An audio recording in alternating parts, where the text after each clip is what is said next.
the insult was waiting for her before the soup had been served.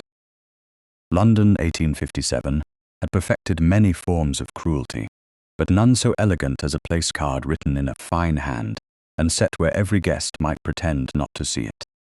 Lady Honora Wren-ford, Duchess of Caldermere, paused at the entrance to the dining room of Hartcombe House, with one gloved hand resting lightly upon the door frame, and, for one suspended moment, she could hear every sound in the room with painful clarity. Silver warmed against porcelain, silk whispered as ladies moved toward their chairs. A footman stepped back with the careful blankness of a man who had been trained to notice everything and confess nothing. Beyond the long table, beneath the glow of 3 chandeliers and the severe portraits of dead Hartcombe ancestors, the ivory cards stood like little verdicts beside the plates. Countess, Viscountess, Marchioness, Lady Lord, names arranged with the precision of rank, fortune, marriage, usefulness. Honora had learned long ago that society never needed to raise its voice when a seating plan could do its work more cleanly. She had arrived alone that evening because her husband, Alistair Wren-ford, Duke of Caldermere, had been detained at Westminster by business no one at Hartcombe House considered unusual. Dukes were often detained. Wives were expected to forgive delay, absence, silence, and all the smaller humiliations that gathered around those things like dust. 4 months earlier, Honora had become Duchess of Caldermere in a ceremony so restrained that even the church bells had seemed to ring out of duty rather than joy. Since then, she had lived inside the title as one might live inside a grand house where half the doors remained locked. She was Duchess by law. She was stranger by treatment. Her rooms had been assigned without consultation. Her morning calls had been answered with excuses. Invitations meant for her had appeared late, if they appeared at all. Servants bowed, but many of them glanced past her afterward toward Lady Octavia Hales, the Duke's paternal aunt, who had presided over Caldermere House for so many years that habit had begun to masquerade as authority. Honora had not complained. Complaining was what society called a woman's truth when it found that truth inconvenient. Instead, she had watched. She had listened. She had learned the shape of her own erasure. Tonight, however, the erasure had been given a chair. Her place card did not stand near the head of the table, where the wife of a duke should have been seated with the respect owed to her rank. It was not even placed among the married ladies of consequence. It sat on a narrow chair beside the sideboard, near the passage where footmen would pass with tureens, decanters, and folded napkins. A chair too small for dignity. A chair close enough to service to suggest dependence, but far enough from the servants to deny the honesty of being one. The card itself was exquisite. Ivory stock. Dark ink. The letters shaped with delicate malice. Her Grace, the Duchess of Caldermere. Honora felt the breath leave her body, though nothing in her posture changed. That was the first rule of survival among people who smiled while cutting. Never show where the blade entered.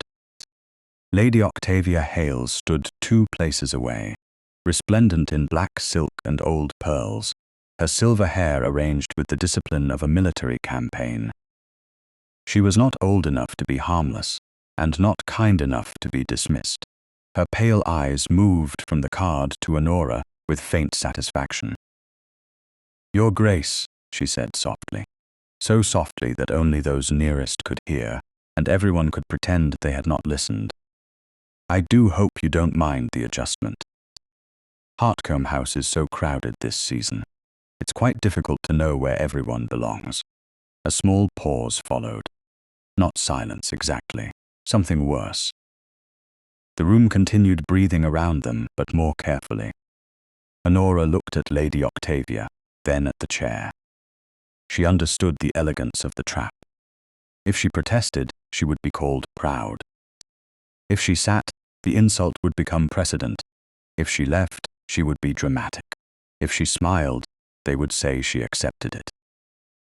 Lady Rosamund Vane, the widowed Marchioness of Ellinghurst, stood near the opposite side of the table with a fan poised at her lips.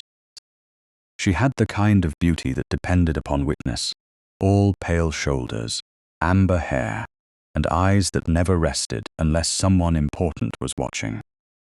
"How unfortunate," Rosamund murmured, with a pity too polished to be accidental. But perhaps her Grace prefers a quieter corner. Some ladies do not enjoy being observed too closely. A faint ripple moved through the nearby guests. Not laughter. No one would be so vulgar. It was the restrained amusement of people who believed cruelty became acceptable when spoken through lace and etiquette. Honora's fingers tightened once upon the back of the narrow chair. The wood was smooth beneath her glove.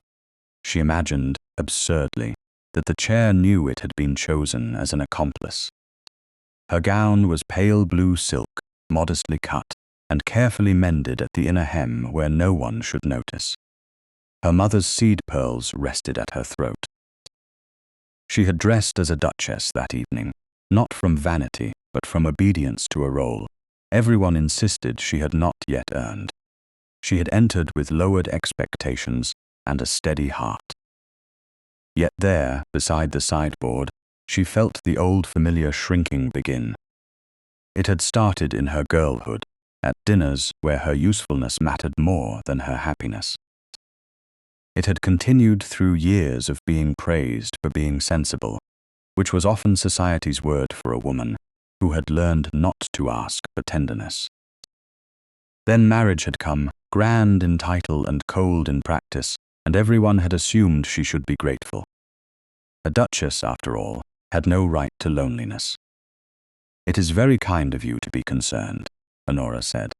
Her voice was low, composed, and clear enough to travel. Lady Octavia's brows lifted by the smallest degree. "Concerned about where I belong?" Honora looked down at the place card, then back to the table. "It is a subject on which this room appears to have taken unusual interest." A lady at the far side lowered her eyes. Lord Hartcombe coughed into his hand. His wife, who had been unfortunate enough to host a cruelty that someone else had designed, turned pale but did not intervene. Hostesses knew the value of peace. They also knew peace was usually purchased with the dignity of the person least protected. Lady Octavia's smile remained steady. "My dear, you mustn't make too much of a small confusion. It's only a chair." The words were gentle. The meaning was not. Honora heard what lay beneath them. "It is only a chair, so why are you wounded? It is only a card, so why are you difficult? It is only one dinner. So why do you refuse to understand that you were never wanted at the center?" She could feel the attention gathering now. Gentlemen who had pretended to study the wine looked toward her. Ladies watched over shoulders, behind fans, through lowered lashes. Even the footman had become still in the polished manner of servants who had witnessed too much and would be blamed for remembering it. Honora lowered her gaze to the ivory card. The ink did not tremble, her name did not tremble. Only her heart did that, and privately. "No," she said. The word was quiet, but it crossed the table more sharply than any raised voice might have done. Lady Rosamund's fan paused. Lady Octavia's smile thinned. "I beg your pardon?" "No," Honora repeated. She lifted the card between two fingers. "It is not only a chair." Silence settled this time. Complete, clean, and dangerous. Honora did not move toward the sideboard seat. She did not throw the card down. She did not accuse. She simply stood with the place card in her hand, and one palm resting on the back of the narrow chair, as though she were holding herself in the exact place where they had tried to diminish her. That stillness cost her more than tears would have. Tears, at least, would have given the room a spectacle it understood. Stillness demanded that they understand themselves. Lady Octavia stepped closer, and her voice became sweeter. You're overwrought, my dear. Alistair would be distressed to hear you had made yourself uncomfortable over nothing. At the sound of her husband's name, Honora felt something inside her steady and break at once. Alistair. His absence filled the room more heavily than his presence might have done. They used him as a wall against her, a silence with a title. They assumed his distance was permission. Perhaps it was. Perhaps, in all the ways that mattered to a room like this, a husband who did not look could not object to what others chose to do in his blindness. Honora lifted her chin. His Grace is not here. Precisely, Lady Octavia said. Then we must all be careful not to speak for him. The words struck. Honora knew it by the way Lady Octavia's eyes cooled. A door closed somewhere in the hall beyond. Footsteps approached, measured and unhurried, yet strong enough to cut through the suspended air. Several faces turned. Lord Hartcombe straightened with visible relief and alarm. The dining-room doors opened wider. Alistair Wren-ford, Duke of Caldermere, stood upon the threshold in evening black, tall, severe, and still wearing the cold air of the world outside. His gaze passed over the assembled guests, over Lady Octavia's fixed smile, over the narrow chair beside the sideboard. Then it stopped on the ivory place card held between his wife's gloved fingers. For several seconds, the Duke of Caldermere did not speak. That was what made the room afraid. A lesser man might have demanded an explanation at once, and the noise of his anger would have given everyone something to hide behind. Alistair Wren-ford offered them no such mercy. He stood in the dining-room doorway with his gloves still in one hand and his dark evening coat cut with severe perfection across his shoulders.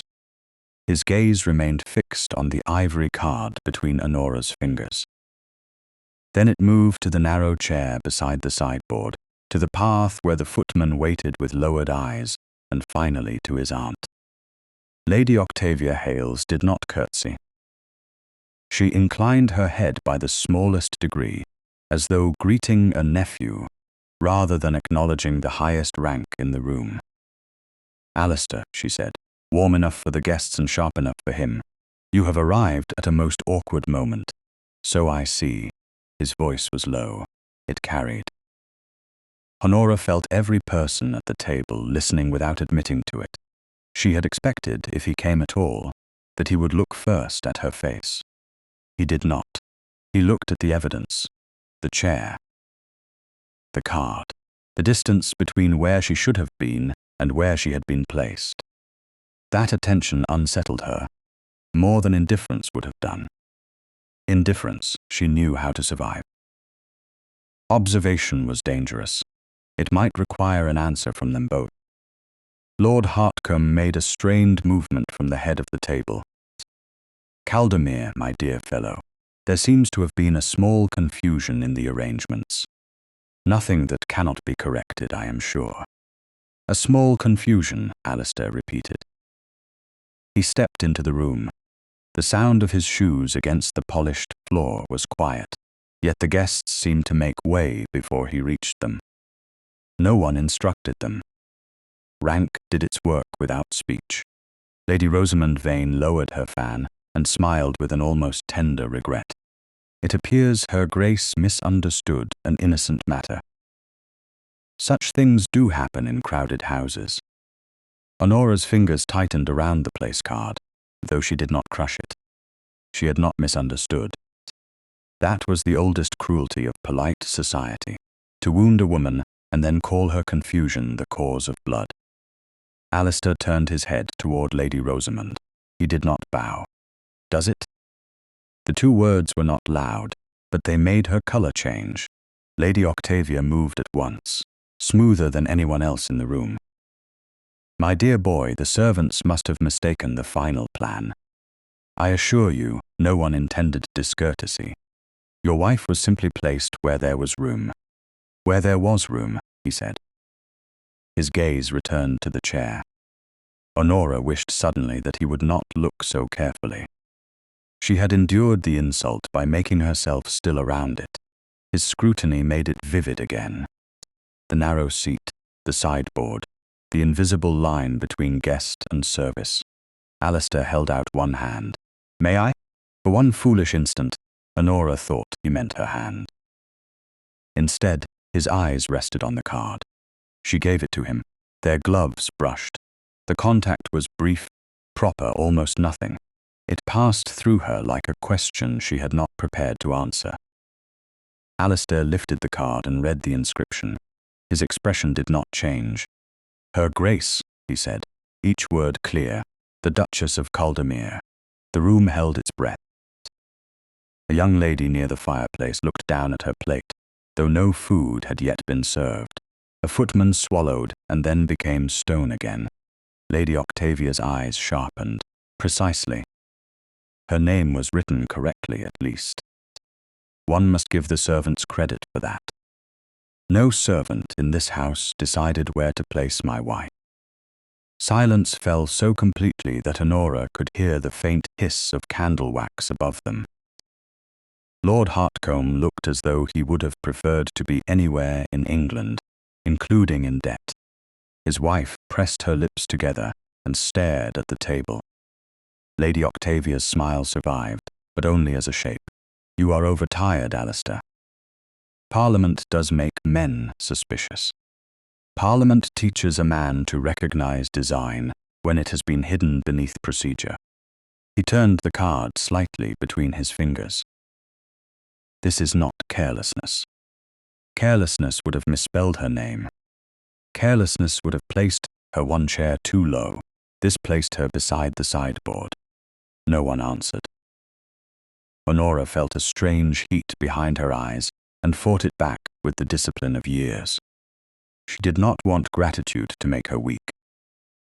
She did not want the room to think that, because her husband had finally noticed, she had become dependent upon his rescue.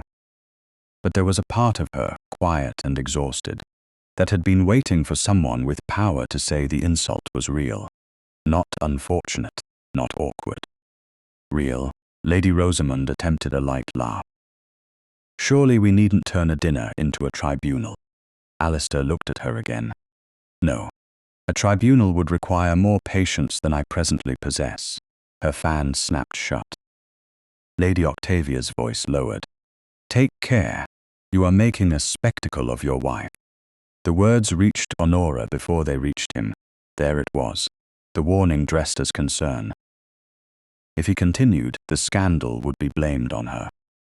A woman could be wounded in public, but if anyone named the wound, she became the source of discomfort.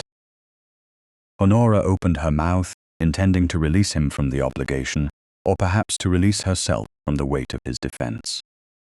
She did not know which. Alistair spoke first. "No, Aunt. A spectacle was made before I entered." His eyes came to Honora then, fully, at last. "I am only declining to dine with it." Her breath caught. He did not say he loved her. He did not say he had been blind or wrong or sorry. Nothing so intimate, yet the sentence set itself between her and the room like a door closing against cold. Lady Octavia's composure showed its first true crack. "You would leave Lord and Lady Hartcomb's table over a misplaced card?" Alistair's fingers closed around the ivory rectangle. "If my wife has no proper place at this table, neither do I." The words traveled farther than a shout could have done. They moved down the table, through the ladies with their lowered lashes, past the gentlemen suddenly fascinated by their cuffs, past the servants, who would repeat none of it aloud and remember every syllable. Honora stood motionless. For 4 months, she had been introduced, arranged, delayed, corrected, and set aside. For 4 months, she had occupied rooms that did not feel like hers, and answered to a title others used as if it were borrowed. Now the Duke of Caldermere had refused to sit where his wife was diminished. It should have felt like triumph. Instead, it felt like the first breath after being underwater too long. Painful. Necessary, not yet safe. Lord Hartcombe recovered enough to stammer. Of course, we can alter the arrangement immediately. Lady Hartcombe, surely we can move Lady Brenton, or perhaps Lady Rosamond might shift one place, and her Grace can sit near the head. Lady Rosamond's face went still. Lady Octavia looked at Alistair with a warning only family would understand. He ignored them both. No. The room froze again. Alistair placed the ivory card gently on the table, directly before the empty chair that should have been hers. Not tonight. A correction offered after discovery is not courtesy. It is merely fear with better manners. Honora had never heard anyone describe society so accurately. He turned to her and offered his arm. He did not seize her hand. He did not command her to follow. He simply stood beside her, black sleeve steady, palm open, leaving the choice visible before the room that had tried to deny her one. That more than his words nearly undid her.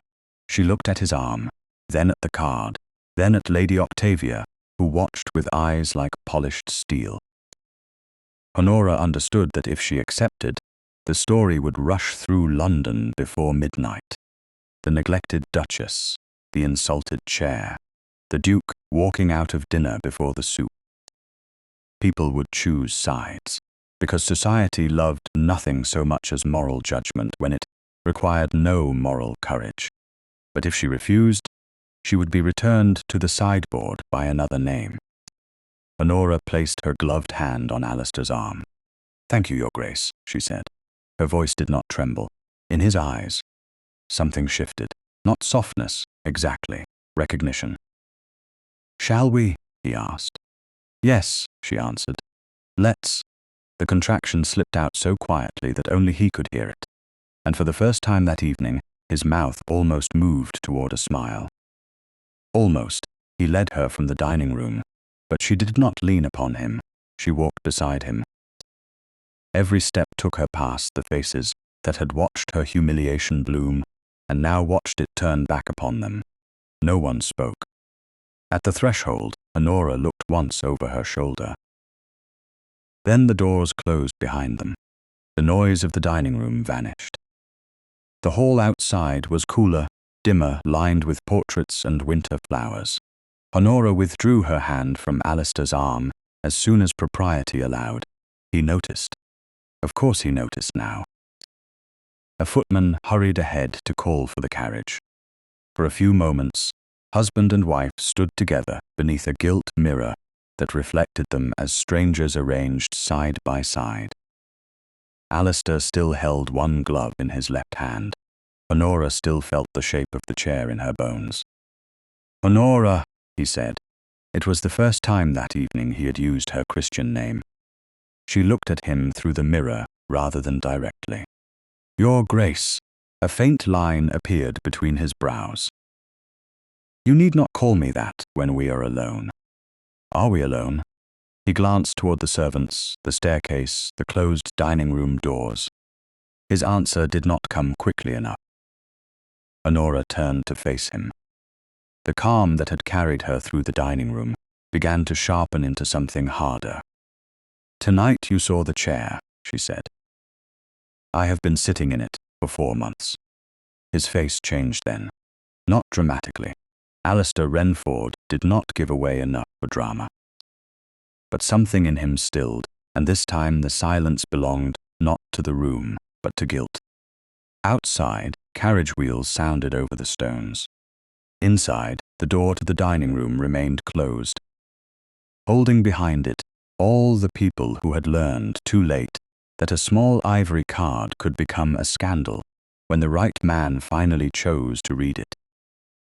The carriage door closed with a softened thud, and for the first time since she had entered Hartcombe House, Honora found herself surrounded by darkness rather than faces. It should have been a relief. It was not. The black leather seats, the faint smell of rain on wool, the glow of the carriage lamp against the window, all of it pressed close around her, as if the night had decided to listen. Outside, London moved in fragments. Wheels struck wet stone.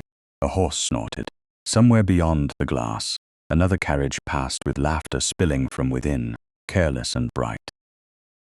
Inside, the Duke of Caldermere sat opposite his wife, with the ivory place card resting on his knee like a verdict neither of them had yet agreed to read aloud. Honora kept her hands folded in her lap. Her gloves were smooth, pale, and perfectly still.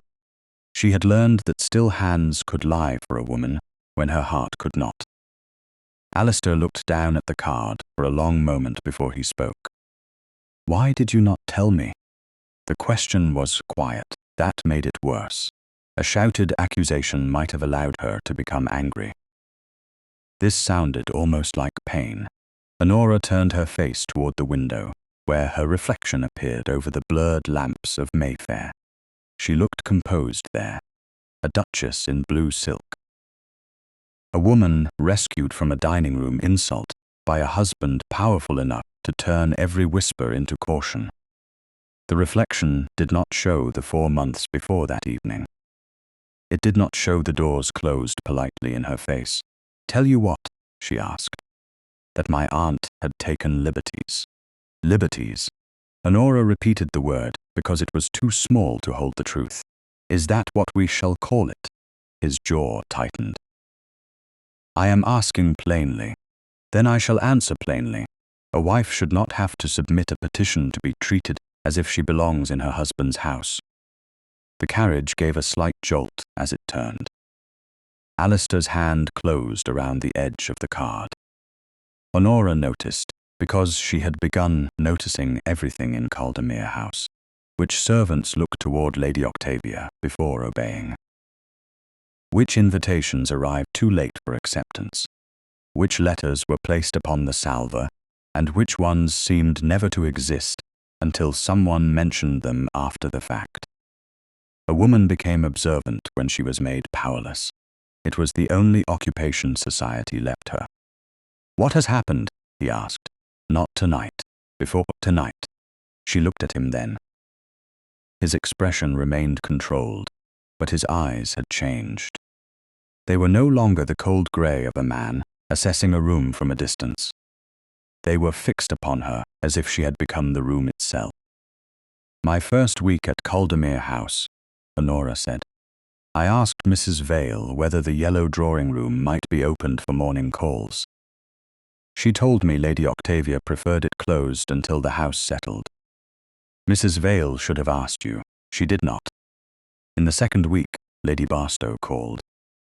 I found the card 3 days later beneath a stack of household notices. By then, failing to return the call made me appear rude." Alistair's gaze sharpened. "Why was I not informed? You were in Yorkshire.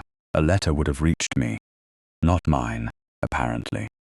The words left her more quickly than she intended. For a moment, the carriage seemed to grow smaller. Alistair did not move. 3 times.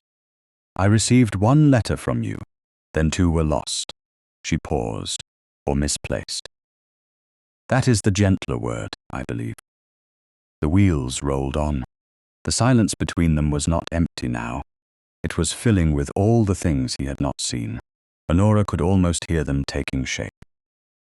The unopened rooms, the delayed cards, the servants trained by old allegiance, the aunt who had smiled over every small humiliation as if she were dusting a mantle. Alistair looked down at the ivory card again, but this time he seemed to see beyond it. "What else?" he asked. There it was, the question she had wanted and dreaded. Honora drew a breath.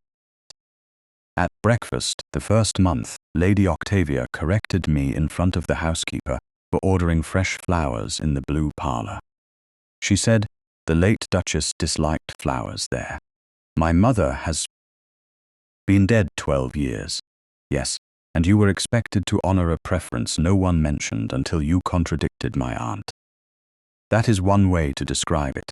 His mouth flattened. Another.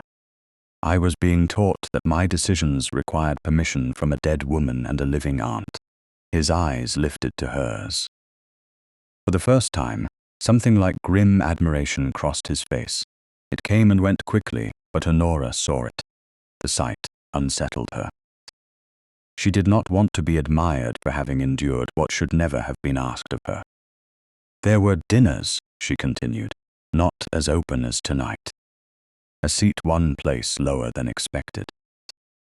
A conversation ended when I approached. A guest list prepared without my knowledge. Servants who addressed me correctly, then waited for Lady Octavia's nod before moving. Nothing dramatic enough to accuse, nothing kind enough to ignore.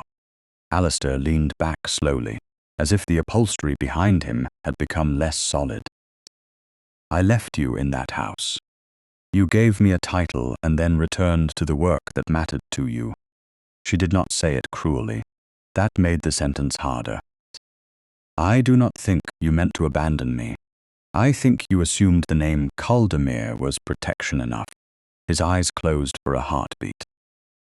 When he opened them, the cool control had returned, but it sat differently on him now, less like armor, more like shame forced into posture. It should have been. A name protects only when people believe the person bearing it is valued. The carriage slowed near a crossing. Rain tapped once against the glass and slid away in silver threads. Honora watched it, rather than look at him again. There were truths easier to speak to a window. They did not believe I was valued by you. Alistair said nothing. The absence of denial was almost more intimate than apology. It acknowledged too much. She had expected him to defend himself with Parliament, estate matters, old griefs, habits of solitude. Men of rank often had a drawer full of reasons why wives should not expect tenderness. He did not open that drawer. He sat with the card on his knee and let the sentence remain. Honora, he said at last. Her name sounded different in the carriage, less formal, less safe. I will have your rooms changed tonight.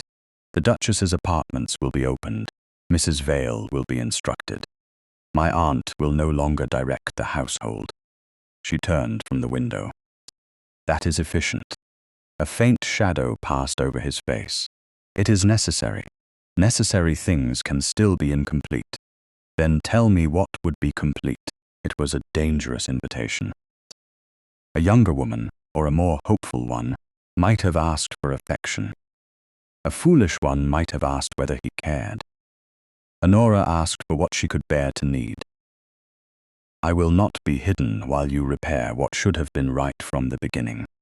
His brows drew together. Hidden? Tonight will become gossip before morning. There will be advice. Someone will say it is best for me to remain at home until the matter settles. Someone will say Lady Octavia meant nothing by it. Someone will say you acted from pride, not conviction. If you restore my rooms but remove me from society, the chair wins by another method. Alistair studied her. The lamplight caught the hard line of his cheek and the dark sweep of his lashes. He was a beautiful man in the way. Winter was beautiful, severe enough to make warmth feel impossible. Yet there was a tension in him now, and attention was the first form of care he had ever offered her without being forced by ceremony. You believe I would do that? He asked. I believe you are accustomed to controlling damage. I am not damage. The answer came so quickly that even she felt the force of it. Alistair went still. Then he inclined his head, once, with the gravity of a man receiving a correction he could not dismiss. No, he said, you're not. The contraction made the words human. It made them worse. Honora looked away before her face betrayed how long she had waited for something so simple. The carriage turned into Belgrave Square. Caldermere House rose beyond the window, pale stone and black iron, every lamp lit as if the building had been expecting a duke and had forgotten it owned a duchess. A footman hurried down the steps as the carriage stopped. Alistair opened the door before the servant could do it, then paused and offered his hand. Honora looked at it. After a moment, she accepted. His palm was warm through their gloves, proper, brief, enough to remind her that they were married and still strangers. The front door opened. Mr. Phelps, the butler, stood in the entrance hall with 2 footmen behind him. He bowed deeply to Alistair. "Your Grace." Then his gaze moved to Honora, and there it was, the hesitation, not large, not insolent, only a breath too long, a flicker of uncertainty trained into him by months of divided command. Honora felt Alistair notice it beside her. The air in the hall tightened. The butler lowered his head at last. "Your Grace," he said to her, but the words arrived late, and everyone heard the delay. The delay lasted less than a second, yet it altered the whole entrance hall. Mr. Phelps had been butler at Caldermere House for almost 20 years, a man so polished by service that his face usually revealed nothing beyond immaculate respect. Tonight, his hesitation spoke more loudly than any insult. It told Honora that even here, beneath her husband's roof, and beneath the carved Caldermere crest, her authority remained a question requiring permission. Alistair heard it. She knew he did because he did not move at once. His hand remained beneath hers as she stepped from the cold threshold into the warmth of the hall, and though his posture stayed controlled, something in the air around him sharpened. The footman stood motionless beside the staircase. A housemaid passing with a folded cloth stopped near the corridor and went pale when she realized she had been seen. From somewhere above, a clock struck 11 with solemn, accusing notes. Mr. Phelps bowed again, deeper this time. "Forgive me, Your Grace. We had not expected your return before midnight." "Clearly," Alistair said, the word was quiet enough to be courteous and cold enough to be fatal. Honora withdrew her hand from his arm, not because she wished to reject him, but because the moment belonged to more than rescue now. If she stood clinging to the Duke, they would obey him and endure her. If she stood alone, they would have to decide whether they could see her. Alistair seemed to understand. He did not reach for her again. Instead, he turned to Mr. Phelps. "Send for Mrs. Vale. Send for the housekeeper, the steward's clerk if he is still below stairs, and every senior servant presently in the house. They are to assemble here." Mr. Phelps blinked once. That was as much alarm as a butler of his rank would allow. "At once, Your Grace." He turned to the nearest footman. "Mr. Harris, fetch Mrs. Vale." Thomas, the upper servants. The hall began to move with restrained urgency. Steps passed over marble. Doors opened and closed. Whispered instructions traveled through corridors that had once swallowed Honora's requests without echo. She stood beneath the chandelier, aware of her pale blue gown, her tired hands, the damp edge of her cloak, and the absurd, aching fact that she had never before felt so visible in her own home. Alistair looked at her then. This should not wait until morning. "No," she said, "it should not." There was gratitude in her, but she would not give it too quickly.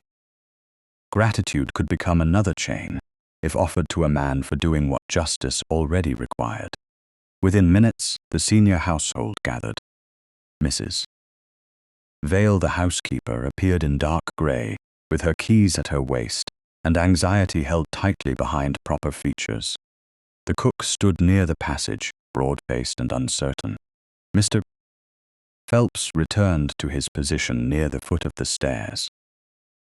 2 senior footmen, the lady's maid assigned to Honora, but seldom available when needed, and a clerk from the house steward's room, lined themselves along the wall. Their eyes moved from the Duke to the Duchess and back again. Old habit was a stubborn servant. Alistair let them do it once, only once. "You will all look at her Grace when I speak of her," he said. The correction fell cleanly. Faces turned to Honora. She felt the force of those eyes and held herself still beneath them. "Lady Honora Wren-ford is Duchess of Caldermere," Alistair continued. "She is mistress of this house. Her instructions concerning household arrangements, calls, correspondence, rooms, menus, guest lists, and domestic order are to be followed as mine would be followed. If any person in this household receives a contrary instruction from Lady Octavia Hales, that person will bring the matter to her Grace before acting. Is that understood? Yes, Your Grace, Mr. Phelps said at once. The others followed, a murmur of obedience spreading along the hall. Mrs. Vale's answer came a fraction late. Honora noticed, so did Alistair. Yet before he could speak, Honora did. Mrs. Vale. The housekeeper's eyes lifted. Your Grace? This time the title came promptly, though fear gave it edges. Tomorrow morning I will require the invitation books for the past 4 months, the calling card tray records, the household correspondence received in my name, and any seating memoranda prepared for dinners in which Caldermere House was represented. A faint disturbance moved across the faces before her. Not rebellion. Recognition. People rarely feared a lady who shouted. They feared a lady who asked for records, Mrs. Vale clasped her hands. Of course, Your Grace. Some papers may be in Lady Octavia's morning room. Lady Octavia does not have a morning room in my house, Honora said.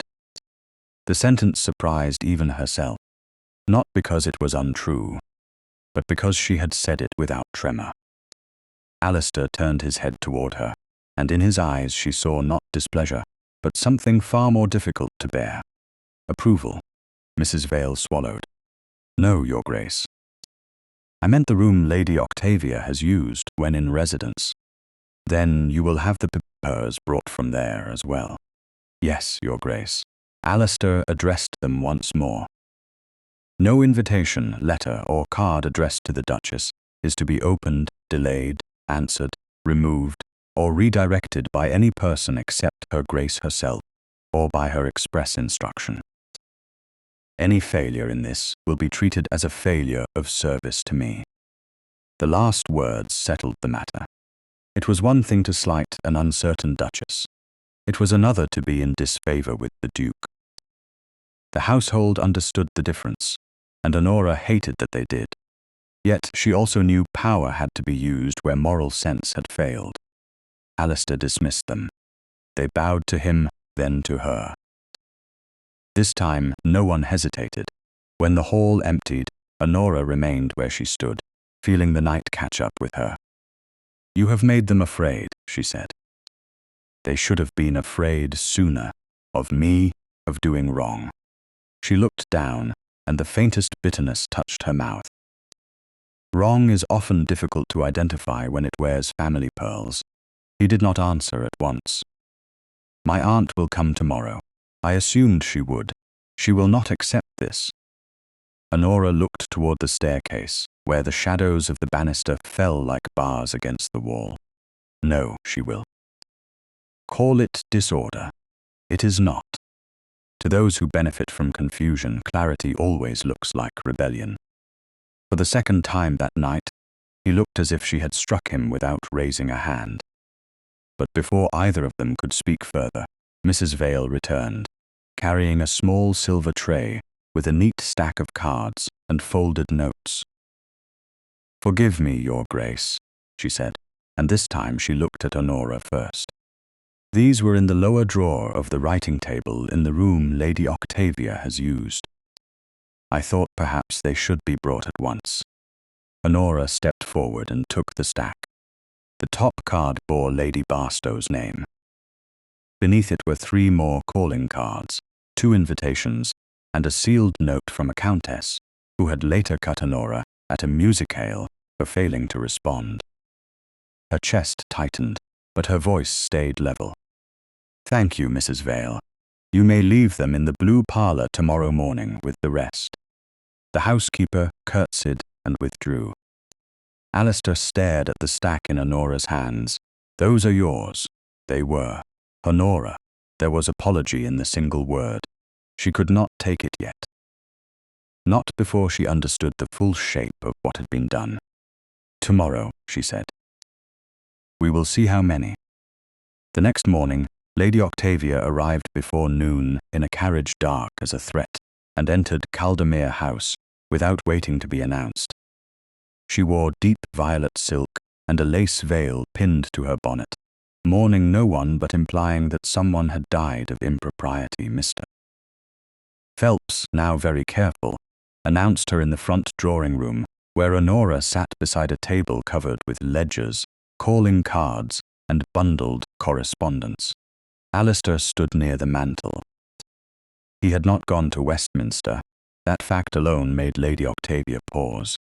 "How industrious," she said, looking from the papers to Honora. "My dear, you will exhaust yourself playing mistress of a house you scarcely understand." Honora laid one hand atop the invitation book. "I am not playing." Lady Octavia's smile cooled.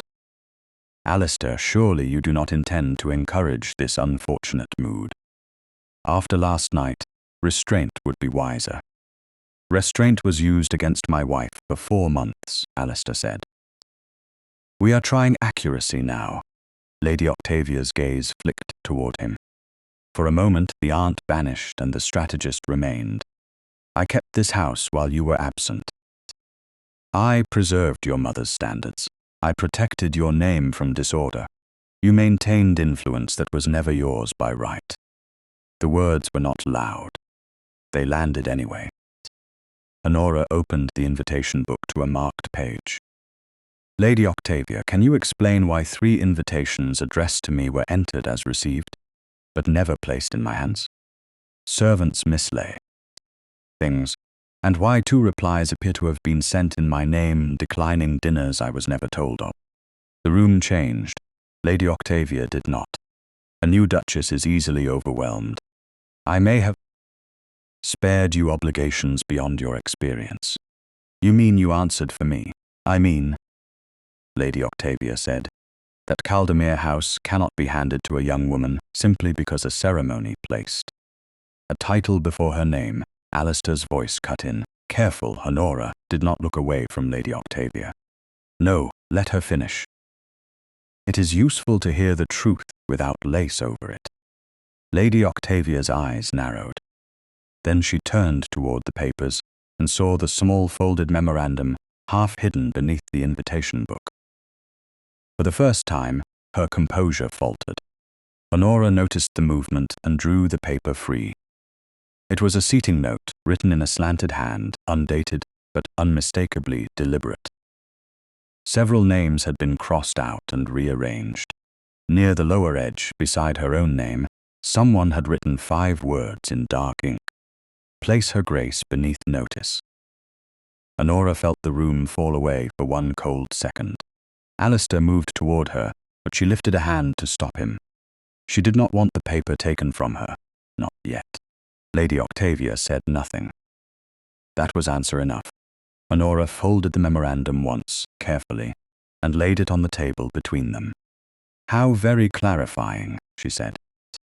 Lady Octavia's face hardened into something no longer polite. "You would be wise not to mistake household management for malice." Honora looked at the woman who had spent months arranging her absence one courtesy at a time. "And you would be wise not to mistake silence for ignorance." At that, Lady Octavia turned and left the room without asking permission. The door closed softly behind her, but the softness did not conceal the declaration. This was no longer a misunderstanding. It was war, and for the first time since becoming Duchess of Caldermere, Honora had found the first written proof that she had not imagined the battlefield. The paper remained on the table after Lady Octavia left, though its 5 cruel words seemed to occupy more space than all the ledgers combined. "Place Her Grace beneath notice." Honora did not touch it again at first. She stood with one hand resting on the back of the chair nearest the writing table, her posture composed, her face calm, and her heart beating with the sick. Precision of a clock heard too clearly in an empty room. There were many ways to be humiliated in England. One could be laughed at, ignored, corrected, pitied, or refused. But to find the insult written down in a household memorandum gave it a different shape. It was no longer atmosphere, it was instruction. Alistair crossed to the table and looked at the note without picking it up. In the morning light, His severity appeared less like coldness and more like restraint under pressure. "This ends now," he said. Honora looked at him. "What does? Her access to this house, her correspondence with the servants, her visits without permission, her assumption that Caldermere can be governed from behind my mother's old curtains." He turned toward the bell pull. "I will send for Phelps. Lady Octavia will be informed before luncheon."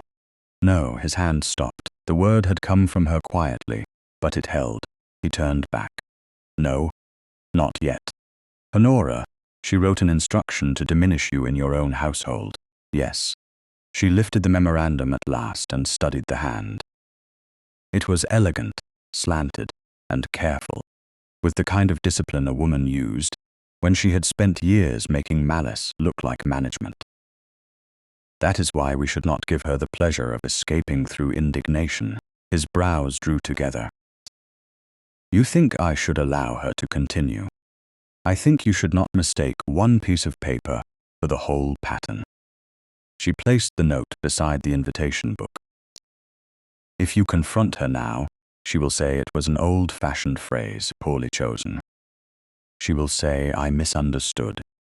She will say she served this house faithfully while you were absent. Half of London will agree before asking what was written." Alistair's mouth tightened. "Half of London may learn to be silent. That is a duke speaking. I am aware. I need my husband to listen." The sentence changed the room.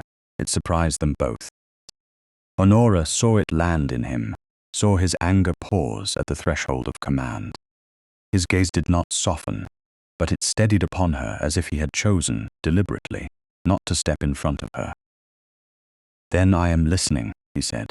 She drew a breath and turned the memorandum so he could see the lower margin. Beside her name were smaller marks, one word crossed through and another written above it. "Look here, this is not the first draft. She moved my name twice. At first I was to sit near Lady Barstow, then near Mrs. Havers. Then this phrase appears. It was a decision, not a mistake." Alistair leaned closer. His shoulder came within a few inches of hers, close enough that she could feel the warmth of him without contact. The intimacy was absurd in such a scene, and therefore sharper.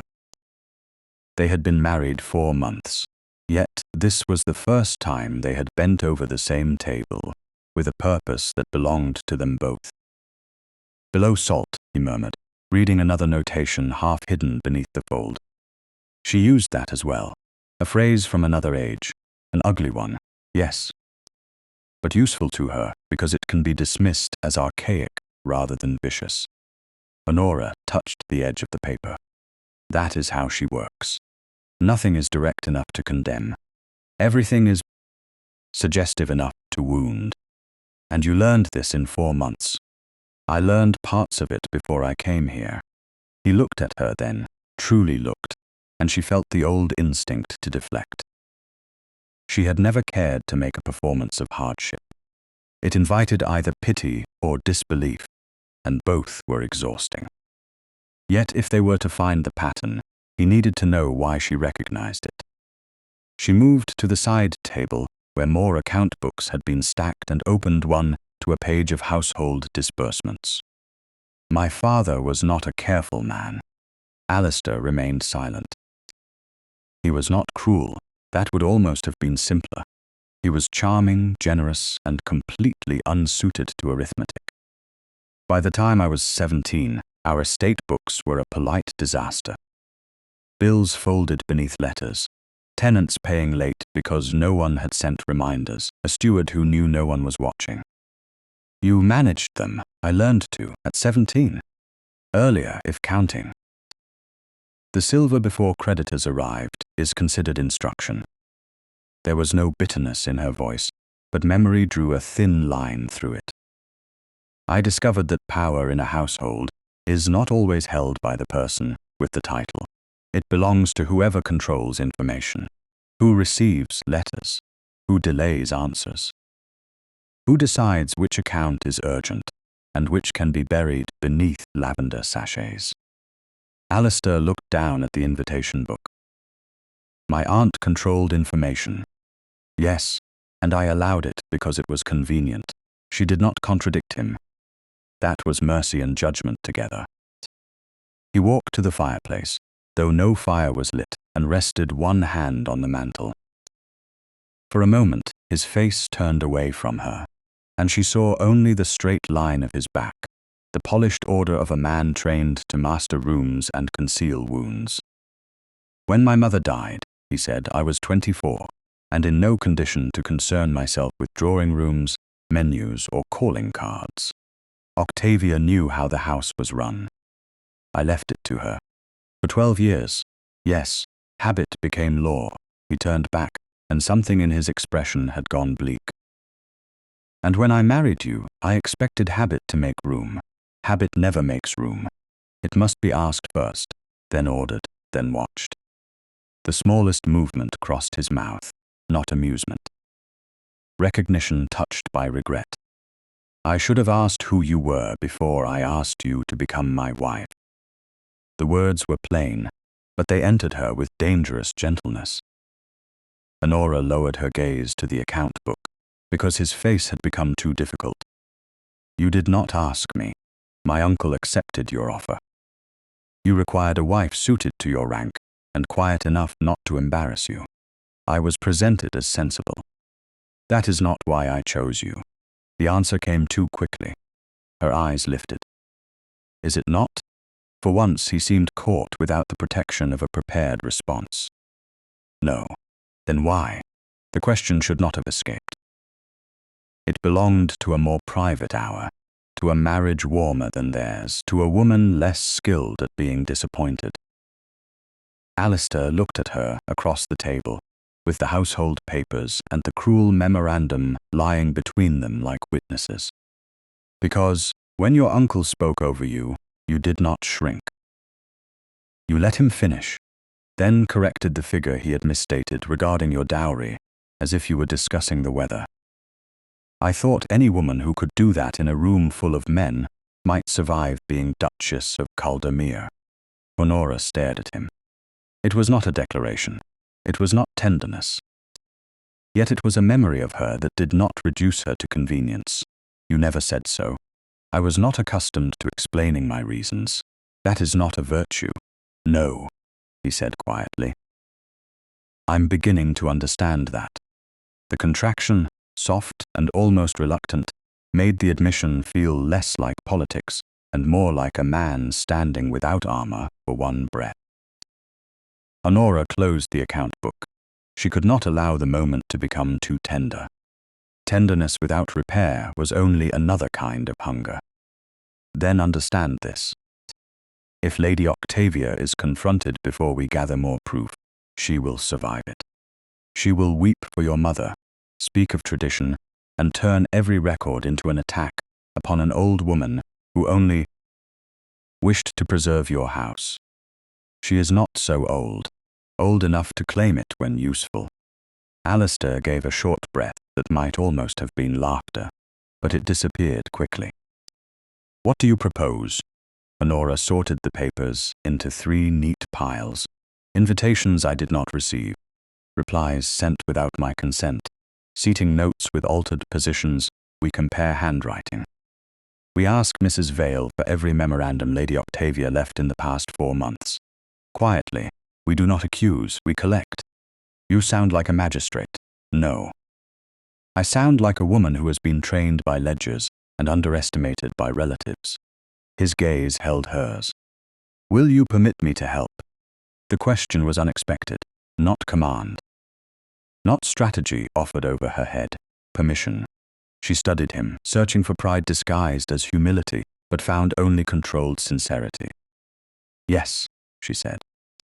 If you remember that helping me does not mean replacing me, I will try. Try carefully. This time the almost smile appeared, brief and real enough to unsettle her. Yes, Your Grace. The title, spoken by him in that tone, should have sounded formal. Instead, it warmed the space between them. Honora turned away first and reached for the top invitation. Before she could open it, Mr. Phelps entered with a silver tray. His bow was precise. "Forgive the interruption, Your Grace." He looked at Honora. "An invitation has just arrived from Lady Bexham's box at the opera." Honora took the envelope. The seal was unbroken. A small victory, but a victory nonetheless. Then she saw the direction written on the front. Not Her Grace, not the Duchess of Caldermere, Lady Honora Wren-ford. Alistair saw it in the same instant. The air tightened again. Honora held the envelope lightly, as though it were no heavier than paper, though both of them knew it was the next move on the board. The invitation to Lady Bexham's opera box lay upon the table for nearly an hour before Honora opened it. Its insult did not depend upon secrecy. That was what made it bold. The envelope had been directed to Lady Honora Wren-ford, in a hand too elegant to be dismissed as ignorance, and, while the card within used all the expected phrases of civility, the damage had already been done before. The seal broke. Alistair stood near the window of the blue parlour, the pale winter light narrowing across his face. "We can decline," he said. Honora heard what he did not say. "We can avoid another room full of eyes. We can refuse to give them another chance. We can turn away from the board before the next move." She folded the invitation with care. "No," he turned. "You don't have to walk into another insult for the sake of proving one occurred." "I know. Then why go?" "Because, if I stay home, Lady Octavia will say I am ashamed. Lady Rosamond will say I am fragile. By tomorrow afternoon, half of Mayfair will have decided the Duke's new Duchess cannot endure a public evening without being managed." She placed the card beside the offensive envelope. "I would rather be seen standing." A shadow of admiration crossed his face, quickly hidden. "Then you will not go alone." Was that ever in question? Not after last night. The answer was not tender, but it held weight. Honora looked down before it could warm her too much. She had learned to distrust warmth that came before proof. Yet when Alistair added, more quietly, "I won't leave you to read the room by yourself," something inside her loosened by the smallest measure. That evening, the opera house glowed, as though London had poured all its vanity into lamps, gilding, velvet, and jewels. Carriages rolled in a bright line before the entrance. Footmen opened doors. Ladies lifted their skirts above damp stone. Gentlemen bowed beneath the watching eyes of every person who pretended not to stare. Honora stepped from the carriage in a gown of pearl-grey silk, chosen not for surrender, but for calm. Her only ornament was the strand of seed pearls at her throat. Alistair offered his arm. This time, when she took it, the gesture felt less like rescue, and more like arrangement for battle. Inside, the crush of voices rose beneath the chandeliers. The scent of wax, perfume, damp wool, and powdered gloves mixed with the faint metallic tune of instruments preparing below. Several heads turned when they entered. Honora felt the moment ripple. It began near the staircase, moved through the lobby, and travelled upward toward the boxes. The scandal at Hartcombe House had arrived before them. Of course it had. London's gossip travelled faster than any carriage and arrived better dressed. "Do you wish to leave?" Alistair asked without looking down at her. "No." "Good. You sound certain I would say that." "I'm learning." She almost looked at him then, but Lady Bexham appeared at the entrance to her box, all warmth and feathers, determined to make hospitality seem effortless. "Caldermere, how delightful. And Lady Honora, my dear, we are so pleased you could join us." The name struck softly, but it struck. Lady Bexham's smile wavered the instant she heard herself. Whether the error had been deliberate or borrowed, Honora could not tell. Before Alistair could speak, Honora inclined her head. "How kind of you, Lady Bexham." "I am certain Her Grace is a difficult phrase only until one practices it." Lady Bexham's colour rose. "Of course, Your Grace. Forgive me." "It's been such a crowded evening." "Crowded evenings do test memory," Honora said. Rank, however, is usually written down for assistance. Alistair's hand shifted slightly beneath her fingers. It was not a warning. It felt almost like approval. Lady Bexham stepped aside with a strained laugh and ushered them into the box. Lady Rosamond Vane was already seated near the front, her fan open, her amber hair arranged to catch the candlelight. She wore deep green, a colour chosen to be noticed. When Honora entered, Rosamond lifted her eyes with the bright pity of a woman who had sharpened herself in advance. "Lady Honora," she said, "how brave of you to appear." After Hartcombe, many women would have preferred a quiet evening at home. The other guests stilled. The orchestra below began a soft, uncertain phrase, then stopped. Honora felt Alistair beside her, still as cut stone. She could sense the force he held back, and for reasons she did not fully understand, that restraint steadied her more than immediate defense would have done. He was waiting for her. Honora removed her gloves finger by finger, slowly enough that the room had to wait with her. "A quiet evening at home has many charms," she said. "But I have found that silence is too often recommended by those who benefit from it." Rosamond's fan paused. "I hope you don't imagine I meant anything severe." "No," Honora answered. "Verity is rarely necessary when accuracy has already been avoided." A gentleman near the back coughed into his hand. Lady Bexham looked toward the stage, as if wishing the curtain might rise by force of desperation. Rosamond smiled more brightly. "You have become very particular about address, Your Grace." She gave the title a delicate emphasis, as if lending it rather than acknowledging it. "Some ladies are satisfied to be known by affection rather than rank." Honora met her gaze. "A title does not become less true because one refuses to pronounce it. And affection, Lady Rosamond, is not proved by pretending a woman has no name." The box went very quiet. Honora heard her own heartbeat once, twice, then steadied it. She had not raised her voice. She had not accused. Yet every person present understood that she had refused the smaller chair offered in words. Alistair finally spoke. "Caldermere House will remember those who address my wife correctly." The sentence was mild. Its effect was not. Lady Rosamond lowered her fan by half an inch. "I'm sure no offense was intended." "Then correction should be easy," Alistair said. He did not look away from her. Rosamond's lips tightened. She inclined her head toward Honora. "Your Grace." Honora accepted the acknowledgement with a small nod, not because it satisfied her, but because refusing it would make the victory appear petty. She took the seat Lady Bexham offered, and Alistair sat beside her rather than retreating to the back with the gentleman. That small decision altered the whole box. It made his presence visible. It made his choice visible. During the first act, Honora watched very little of the stage. She was aware of whispers passing between boxes, of opera glasses lifting and lowering, of Rosamond sitting too still behind her fan. Yet for once, the attention did not make Honora smaller.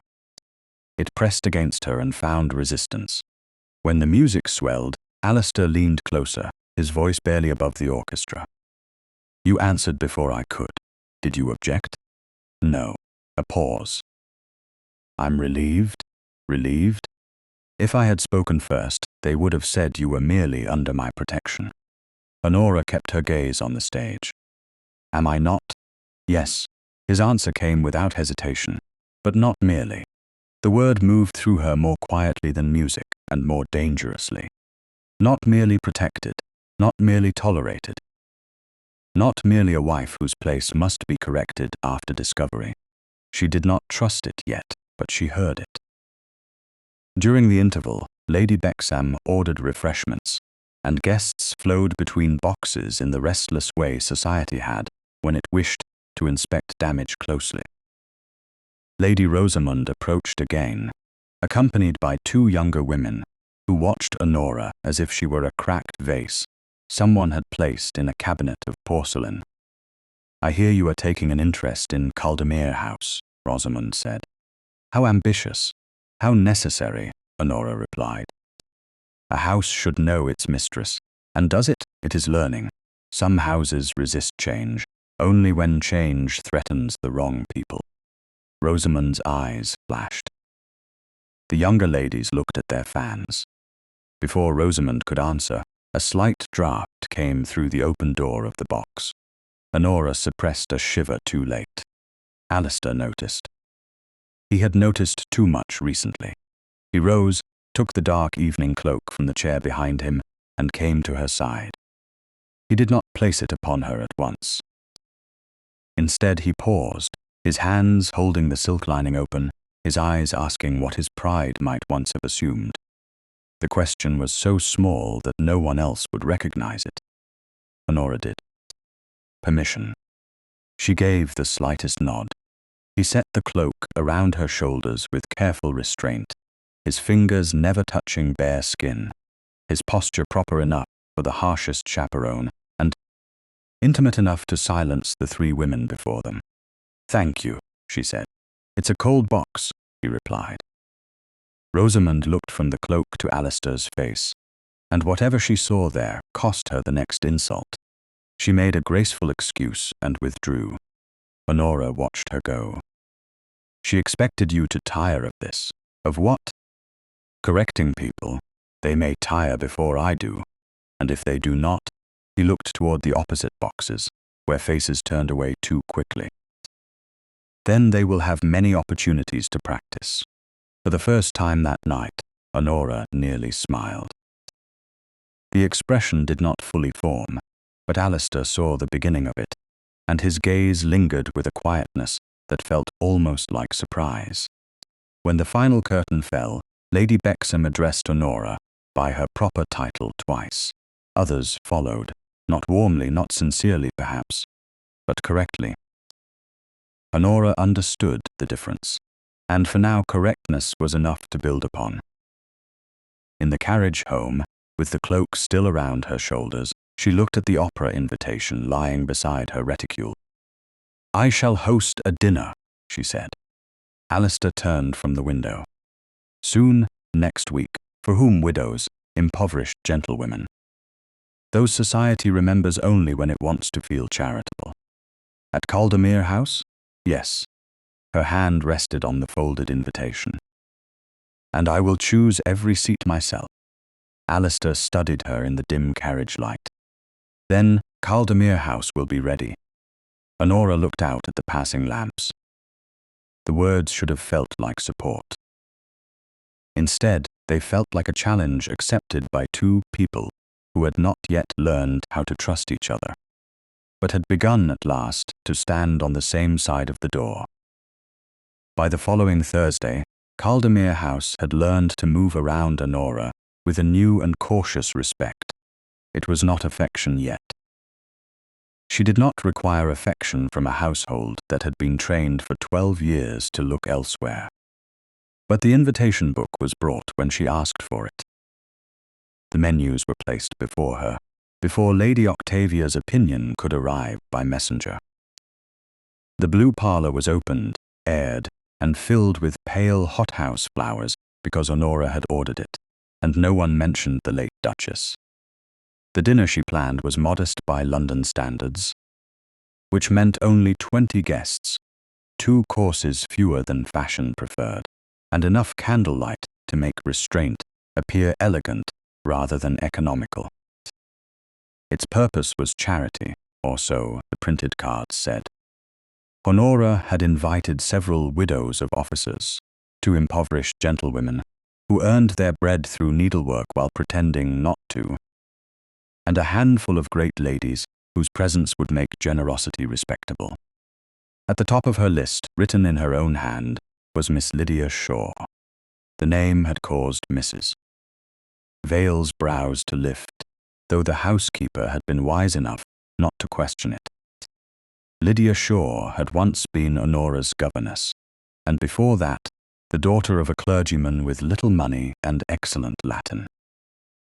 She had taught Honora not only French verbs and pianoforte scales, but how to keep her dignity when her father's creditors called before breakfast. If Honora had learned to stand still beneath insult, she had learned some of that stillness from Lydia. "She is to be seated on my right," Honora said in the morning room, reviewing the final plan. Alistair stood across from her, one hand resting upon the back of a chair. He had taken to appearing at odd intervals while she worked, never interfering, rarely speaking, but watching as if the governance of teacups and calling cards had become a subject worthy of parliamentary attention. "Some guests will notice," he said. "They are invited to do so." His eyes moved over the list. "Lady Octavia will notice most of all." Yes. Was she required? No, she was necessary. He looked at her then, and she knew he understood. This dinner was not only kindness, it was a statement. It said Honora could choose whom to honor in Caldermere House. It said a woman once pushed toward the edge of a room could decide where the center was. Alistair's mouth tightened, but not in disapproval. Rosamond accepted as well. I expected she would. Women like Lady Rosamond never miss the chance to witness a possible failure. And if they attempt one, Honora placed the final card atop the stack. Then we shall see whether Caldermere House remembers its mistress. The first hour of the evening went almost too well. The candles burned steadily in the drawing room. Miss Lydia Shaw arrived in a plain dove-grey gown made respectable by perfect cleanliness and good posture. Her hair was streaked with silver now, and her gloves had been carefully mended, but when she saw Honora, her face softened with an old warmth that nearly undid the Duchess more than all of London's cruelty had managed. "My dear child," Lydia said, then caught herself and curtsied. "Your Grace." Honora took both of her hands. "Tonight I hope you will call me Honora at least once, or I shall think I have become unbearable." Lydia's eyes brightened. "You've become a duchess." "That is not the same thing." "I am relieved to hear it." Lady Octavia stood near the mantel, dressed in black lace with amethysts at her throat, observing the greeting as one might observe a servant entering through the wrong door. Lady Rosamond, beside her, smiled into her wineglass. Honora saw both of them. She also saw Alistair see them. His face gave nothing away, but he moved a step closer to her side before greeting Lydia with formal courtesy. "Miss Shaw, Caldermere House is honored." Lydia curtsied again, startled by the gravity of his tone. "Your Grace is very kind." "No," Honora said softly. "He is accurate." The dinner bell sounded soon after. The guests began to move toward the dining room, silk brushing against silk, gentlemen offering arms, conversation thinning into expectation. Honora had written every place card herself that afternoon, using a firm black hand and thick cream stock. She had checked them twice. Lydia was to sit on her right. Lady Octavia was far enough down the table to understand the message, and high enough to prevent open complaint. It had been exact work. Honora entered the dining room with Alistair at her side, and for one blessed moment, everything stood as she had arranged it. Then she heard a sound behind her. Not loud, a small intake of breath. Lydia stood at the threshold with a card in her gloved hand, her face gone colorless. A footman beside the servants' corridor looked stricken. Honora turned. "Miss Shaw?" Lydia tried to fold the card, but her fingers would not obey. "It is nothing, Your Grace." Lady Rosamond was suddenly very still. Lady Octavia's expression sharpened with interest disguised as concern. Alistair moved, but Honora reached Lydia first. "May I see?" Lydia's eyes pleaded for privacy. That alone told Honora the blow had been aimed with care. She took the card gently. The handwriting was close to hers at a glance, though not close enough to survive study. "Miss Lydia Shaw, upper servants' corridor. To be seated below." The words blurred for half a second, not because Honora could not read them, but because she understood too quickly. The room around her seemed to tilt. This was not an attack upon rank. It was an attack upon her soul. They had taken the shape of her wound and placed it in her hand as if she had made it herself. "How extraordinary," Lady Octavia said, her voice soft with horror. "Surely this cannot be correct." Lady Rosamond's sigh drifted like perfume over decay. Perhaps her Grace has discovered that distinctions matter after all. One does learn quickly in a great house. A murmur stirred among the guests. Honora felt it move. Not all believed the accusation, but belief was not required for scandal. Doubt was enough. Lydia stared at the floor, and Honora saw years of careful dignity threatened by one forged card. A governess occupied a cruel place in society, educated enough to teach ladies, dependent enough to be excluded by them, gentle enough to be invited when charity required a face, and vulnerable enough to be dismissed when pride grew uncomfortable. Honora's first instinct was pain. Her second was rage. Her third was clarity. Alistair stepped forward. "Who gave Miss Shaw that card?" His voice was quiet, and the nearest footman went pale. "Your Grace, it was found upon the tray near the dining-room door." "I believed it had been placed with the others." "By whom?" Lady Octavia lifted one hand. "Alistair, must you interrogate servants before guests?" The poor man plainly made an error. Honora looked at the card again. There was no wax on it, no seal, no immediate proof. Only insult wearing her handwriting like a stolen gown. Alistair turned to the room, and she knew what he intended. He would silence them. He would declare her innocence by rank and force the evening forward by command. It would protect her for an hour and condemn her by morning. Honora placed her hand lightly on his sleeve. He stopped. The gesture was small, but it carried the weight of everything they had begun to learn. "Not yet," she said under her breath. His eyes met hers. Anger moved in them, but beneath it was trust-fighting instinct. He inclined his head once. Honora turned to Lydia. "Miss Shaw, will you do me the honor of sitting beside me this evening?" Lydia's lips parted. "Your Grace, I couldn't possibly allow you to be made uncomfortable on my account. You are not the source of discomfort." Honora raised the forged card where the nearest guests could see it. "This is..." Silence gathered. Lady Rosamond's face hardened. Lady Octavia's eyes narrowed. Honora handed the false card to Alistair. "Keep it, please." Then she took Lydia's arm, not as a mistress guiding a dependent, but as a woman honoring another woman before witnesses. "The card written by my hand places you on my right. I wrote it there because years ago, when my family had little left but appearances, you taught me that dignity did not depend upon where others placed my chair." Lydia's eyes filled, but she did not weep. She straightened. Together they walked the length of the table. Every guest watched. Honora stopped at her own place, lifted the proper card from beside her plate, and set it before Lydia herself.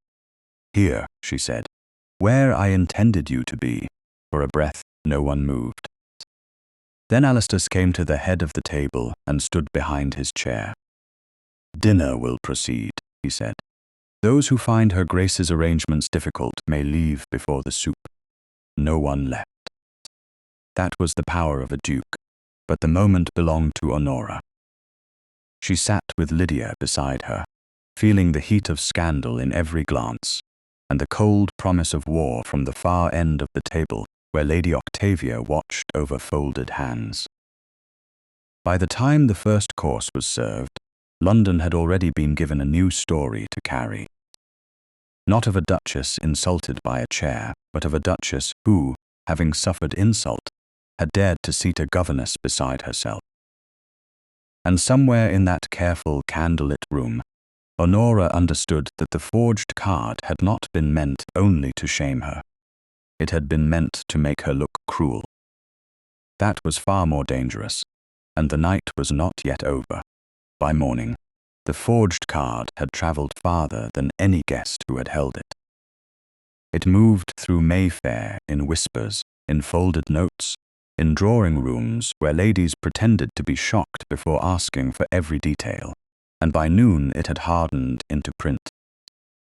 Honora found the gossip sheet on the silver tray beside the breakfast service, folded with deliberate neatness beneath the correspondence she had actually been permitted to receive. For several seconds she only looked at it. The black letters were smaller than cruelty deserved. The Duchess who remembers insult only when it is her own. Beneath the line, some anonymous pen had described the dinner at Caldermere House, with just enough truth to make the lie more poisonous. A former governess had been directed toward the servants' corridor. Her Grace had then made a sentimental display of seating the woman beside herself. Those inclined toward charity might call it confusion. Those inclined toward honesty might wonder whether a lady recently corrected in society had grown too eager to display rank over those beneath her. Honora read the paragraph once. Then she read it again, not because she needed to understand it, but because pain sometimes demanded a second witness. Across the breakfast room, Alistair stood by the window with another copy in his hand. He had not touched his coffee. The grey light made his face look carved rather than tired, but Honora was beginning to recognize the difference between coldness and control. His control that morning was held too tightly. "This was prepared before the dinner ended," he said. Yes, her voice was calm. Calmness had become her last reliable servant. "No one writes that quickly unless the conclusion was arranged in advance." "Rosamond," he said, "or Octavia?" "Both, I think." He turned from the window. "I believe you." The words should have steadied her. Instead, they made the ache sharper. Belief in private was not enough when accusation had gone public. She folded the sheet and set it beside her plate. "Thank you. That is not gratitude." "No. What is it?" She looked at him then. It is a woman trying not to ask why belief always arrives after damage. A muscle moved in his jaw. He deserved the sentence. He knew it, which was why he did not defend himself. The door opened before he could answer, and Mr. Phelps appeared with a face so carefully blank that Honora knew at once someone unwelcome had arrived. "Lady Octavia hails, Your Grace." Alistair did not look surprised. "Show her in." Honora rose. Alistair's gaze moved to her, a silent question. She remained standing. Lady Octavia entered in dark plum silk, her bonnet veil lifted, her expression arranged into sorrow. She carried a folded gossip sheet as if it were a handkerchief at a funeral. "I came as soon as I saw it," she said. "Poor Honora. Poor Caldermere." One tries to prevent these little disasters, and yet feeling will always triumph over judgment. "What disaster do you mean?" Honora asked. Lady Octavia sighed. "My dear, do not force everyone to speak plainly.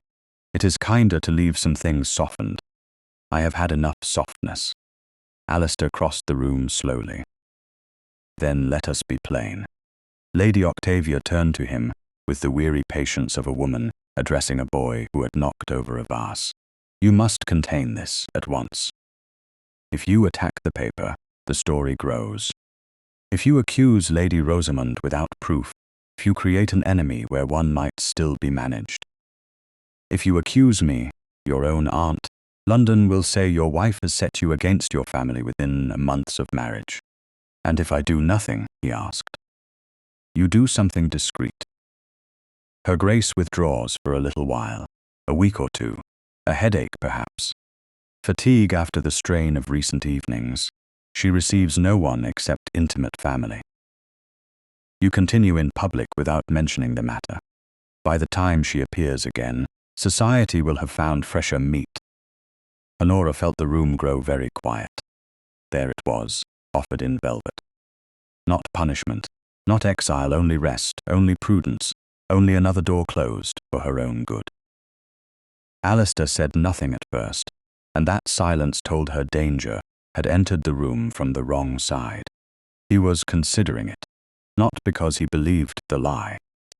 not because he wished her humiliated, because he saw the board as a statesman did: damage, containment, delay. He turned to the writing table and lifted the forged card from the blotter where it had been kept since the previous night. "We have the card," he said. "We have the footman's account that it was found on the tray. We have no witness to the hand that placed it there." Lady Octavia spread her hands. "Exactly. You are not without intelligence, Alistair. Use it." Honora looked at him, waiting. He did not meet her eyes quickly enough. When he did, she already knew what he would say. "Honora, I do not doubt you, but without proof, any public accusation will be turned against you. If you remain visible while this spreads, every appearance becomes another chance for them to sharpen it. A short withdrawal may protect you while I discover who arranged the card." The words were careful, too careful. They carried no cruelty which made them harder to condemn. "Protect me," she said. Lady Octavia's expression softened with satisfaction she failed to hide. Alistair heard it in Honora's tone. He stepped toward her. Not silence. Strategy. "What is the difference if I am the one removed from the room?" "The difference is that I will be working to restore you." "Restore me after I have disappeared?" His face tightened. "I am trying to prevent further injury." "No, you are trying to prevent further spectacle." That struck him. Lady Octavia intervened gently. "My dear, you must understand that great houses survive because feeling is governed. No one is asking you to surrender, only to be sensible." Honora turned on her, not loudly. That would have pleased the woman. Sensible women are always being asked to make themselves smaller so other people may call the room peaceful. Lady Octavia's eyes cooled. "You are overwrought. How convenient that I become overwrought whenever I understand you." Alistair said her name low. "Honora." She looked at him. "Do not ask me to sit in quiet until I am convenient again. That is not what I am asking. It is what I am hearing. Then hear me now. I will not let them destroy you. They cannot destroy what you do not ask me to hide." For a moment, neither of them moved. The breakfast room seemed to hold every unspoken thing between them. His belief, her hurt, his instinct to command, her refusal to be managed. Then Honora reached for the folded gossip sheet and placed it beside the forged card. "You said you would not ask silence of me." He looked as if she had taken something from his hand and shown him it was broken. "I said I would try, then try more carefully." She turned to Mr. Phelps, who stood rigid near the door, wishing himself invisible. "Please have my maid pack a trunk for 2 nights. I shall go to my aunt's house in Bloomsbury." Alistair's head lifted. No, the word came too fast, too much like a command. Honora met it with stillness. "No." His hand opened at his side, as if he had caught himself reaching for authority, and found it empty. "It is not safe for you to leave in the middle of scandal. It is not safe for me to remain where protection means being hidden. Your aunt's house is modest. The press of visitors there will be worse. My aunt's house has a front door that opens when I knock." Lady Octavia made a soft, wounded sound. "This is precisely the sort of impulsiveness people will seize upon." Honora did not look at her. Let them seize upon truth for once.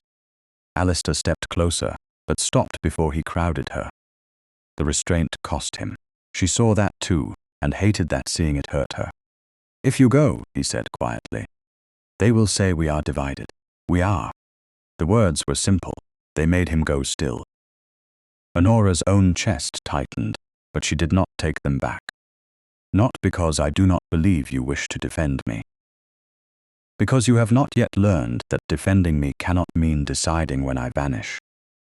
The room seemed to tilt around that sentence. Lady Octavia's mouth thinned. Alistair's face changed in a way Honora could not bear to study. "I will send a carriage," he said at last. "And an escort. Thank you. This is not consent to lose you." Her composure almost failed then. Almost. You have not had me, your grace. Not truly. You have had a wife in your house and a name beside yours. Perhaps, when I return, we shall see whether there can be more. She left before tenderness could weaken the choice.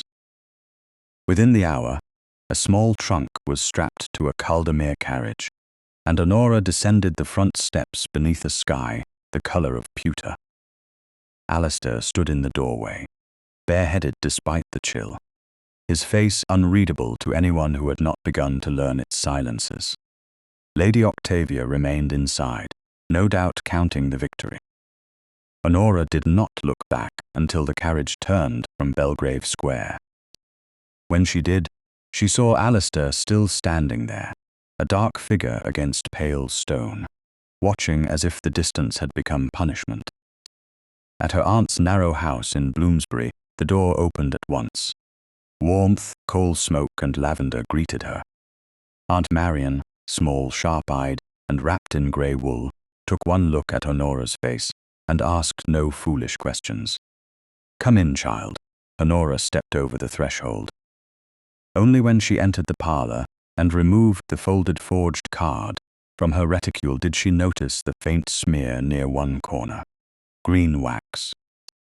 The same shade she had seen on the edge of the ivory card from Hartcombe House. Her breath caught. The room, the scandal, the separation, all of it narrowed to that single mark. Someone had sealed the truth before trying to bury it. The green smear was so small that a careless eye would have mistaken it for a shadow from the parlour lamp. Honora did not have a careless eye. She had been trained by 4 months of being overlooked to notice what others trusted her to miss. She carried the forged card to Aunt Marian's writing desk and held it beneath the light. The wax had caught along the lower corner, faint as moss against creamstock, as if the card had brushed against a sealed note before it was placed on the tray at Caldermere House. Aunt Marian stood beside her, spectacles low on her nose, her grey wool shawl wrapped close despite the warmth of the fire. "That is not ordinary sealing wax," she said. Honora looked up. "You know it. I have seen that shade in Lady Octavia's correspondence." Aunt Marian's mouth tightened. "She wrote to your uncle twice before your marriage, both times with that exact green seal. I remember thinking it looked more like a threat than a courtesy." Honora laid the forged card flat and drew from her reticule the folded copy of the gossip sheet. Beside it, she placed the small memorandum from Caldermere House that she had brought in haste, the one bearing the words, "Place Her Grace beneath notice." 3 pieces of paper, 3 wounds. Not yet proof enough for a room full of people who preferred doubt, but enough to begin. "I need the first card," she said. Aunt Marian looked toward the window, where Bloomsbury rain silvered the glass. "The one from Hartcombe? Yes. Alistair had it in the carriage." His name entered the room and changed the air. Aunt Marian's eyes softened, but she was too wise to ask the obvious question. "Did you leave because you ceased trusting him, or because you were afraid you might begin?" Honora answered neither. She took a sheet of paper and wrote to Caldermere House in a hand that did not tremble. "Please send by trusted servant the ivory place card retrieved from Hartcombe House if it remains in his Grace's possession. The matter is urgent. H.W." She hesitated before adding the initials. Then she folded the note. "You might have written to him by name," Aunt Marian said. "I might have, and chose not to. I am not ready to soften what must remain clear." Aunt Marian rang for her maid. Within the hour, a Caldermere footman arrived, rain on his shoulders and unease in his face. He carried a small packet wrapped in brown paper and sealed not with wax, but with a plain fold. Inside lay the ivory place card from Hartcombe House. Honora touched it only at the edges. Her title stared back at her in that beautiful, damning hand. Her Grace, the Duchess of Caldermere. At first, she saw nothing but memory.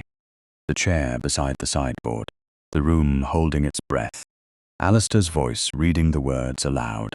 Then Aunt Marian adjusted the lamp. There, near the lower edge, beneath the curve of the final letter, was a trace of the same green wax. Honora went very still. "There," Aunt Marian whispered. Both cards. Not only both. Honora brought forward the folded memorandum from Caldermere House. The paper had not been sealed, but near one crease, where it might have rested beneath other correspondence, was a pale green fleck pressed into the fibre. Not enough to convict in a court, perhaps. But drawing rooms rarely required justice. They required courage, timing, and the right witnesses. "Lady Octavia handles the memoranda," Honora said. "Or her papers lie near them." "And Lady Rosamond?" Aunt Marian asked.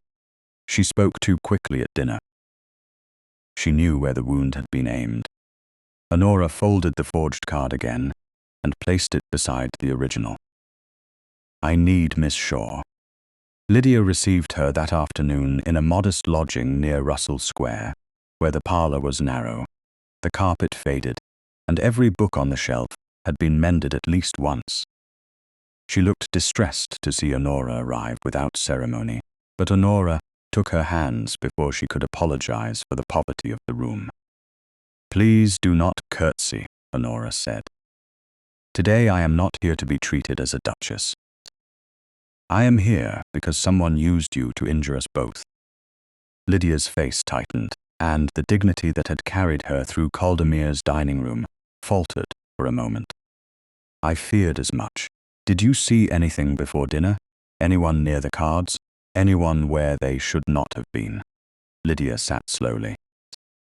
Her hands folded in her lap with the old governess discipline Honora remembered from childhood lessons. "I did not wish to say anything without certainty." "Say it without certainty." "I will not mistake caution for accusation." Lydia looked toward the small window, as if replaying the room. "Before dinner, I went the wrong way after leaving my cloak. A footman directed me back toward the drawing room. As I passed the small card room, the door was half open. I saw Lady Rosamond Vane inside. Honora's pulse struck once, hard. Was she alone? She had something in her hand, a folded paper perhaps. When she saw me, she smiled and asked whether I had lost my way. I thought she meant only to remind me I was not accustomed to great houses, and after that, the card appeared on the tray. Lydia closed her eyes briefly. "Your Grace, I knew you had not written it." Not for a moment. Honora looked down at the forged card in her lap. Private belief again. Gentle, sincere, insufficient. Yet from Lydia, it comforted rather than wounded. "Thank you, but I was ashamed," Lydia whispered.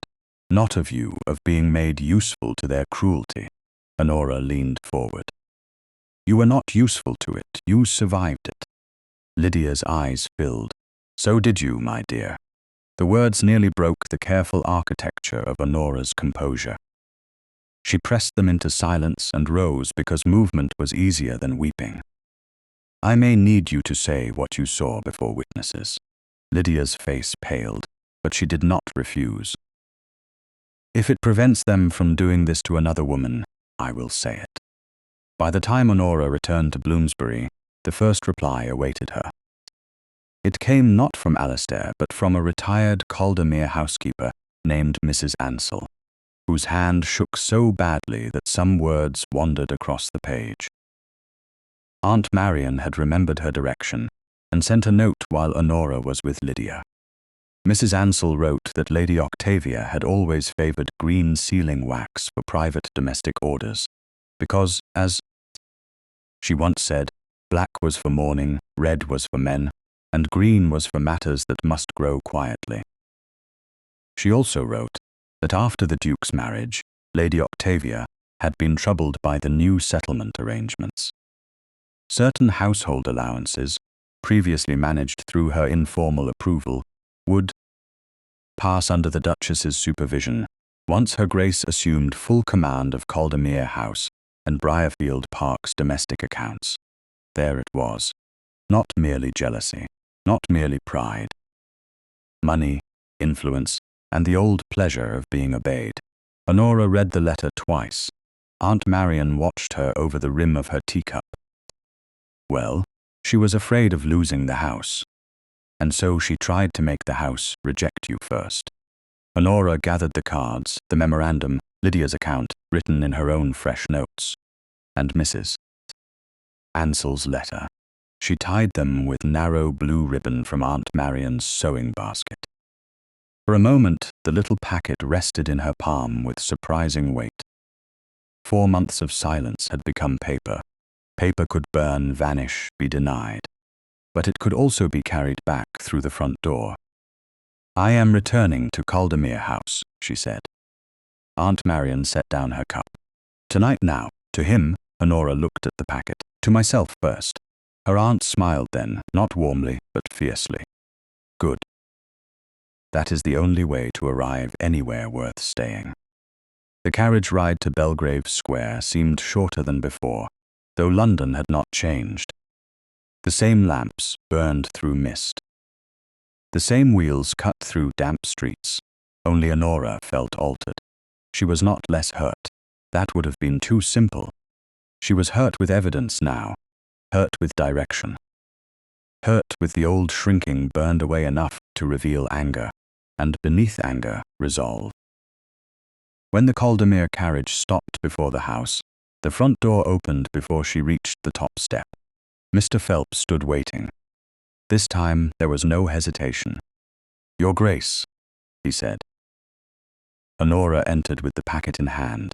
The hall was quiet, lit by candles and shadow. Alistair stood at the foot of the staircase, as if he had been there for some time. In his hand was not a letter, not a command, but the brown paper in which he had sent the first ivory card. His face was pale with sleepless control. "Honora," he said. She stopped several feet from him. The distance mattered. So did the fact that he did not cross it without permission. "I found the wax," she said. His eyes dropped to the packet in her hand, then returned to her face. "So did I." For one suspended moment they stood beneath the Caldermere crest, no longer quite enemies, not yet healed, both holding pieces of the same truth. Then Honora lifted her chin. "Then we have work to do." Alistair did not answer at once, and that restraint told Honora more than an apology shouted across the hall would have done. The footman had vanished into the careful invisibility of service. Mr.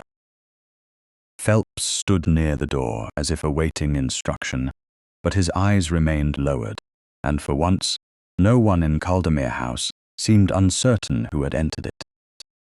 Honora still held the packet tied with blue ribbon. Alistair still held the brown paper that had wrapped the first ivory card. Between them lay 5 feet of marble, 4 months of neglect, and one choice neither rank nor scandal could make for them. "In the study," he said at last. "If you will permit it." The words were formal, but the permission mattered. Honora inclined her head. He did not offer his arm. She was grateful. Not because she wished him distant, but because she needed to walk beside him without being led. The study was lit by 2 lamps and a dying fire, its walls lined with books that looked as if generations of Caldermere men had trusted leather and Latin more than living women. On the central desk, Alistair had arranged several papers in exact order: draft seating memoranda, a torn strip of stationery, the copied direction from Lady Bexham's opera invitation, the gossip sheet from that morning. The first ivory place card rested in the center, pale beneath the lamplight. Honora laid her packet beside it and untied the ribbon. "Miss Shaw saw Lady Rosamond in the card room before dinner," she said. She had something folded in her hand. Alistair's gaze sharpened. "Will Miss Shaw say so before witnesses?" "Yes, that will cost her. She knows." Honora placed Lydia's written account on the desk. She said, "If it prevents them from doing this to another woman, she will speak." He took the paper, but did not read past the first lines before looking up. She has more courage than many women who sneer at her gloves. Yes, Honora unfolded Mrs. Ansell's letter. Aunt Marian found the direction of Mrs. Ansell, the retired housekeeper. She confirmed Lady Octavia's use of green sealing wax for private household instructions. She also wrote that Lady Octavia feared the marriage settlement would shift domestic allowances and Briarfield Park household accounts under my supervision once I assumed full authority. Alistair read the letter in silence. With each line, his face grew more still.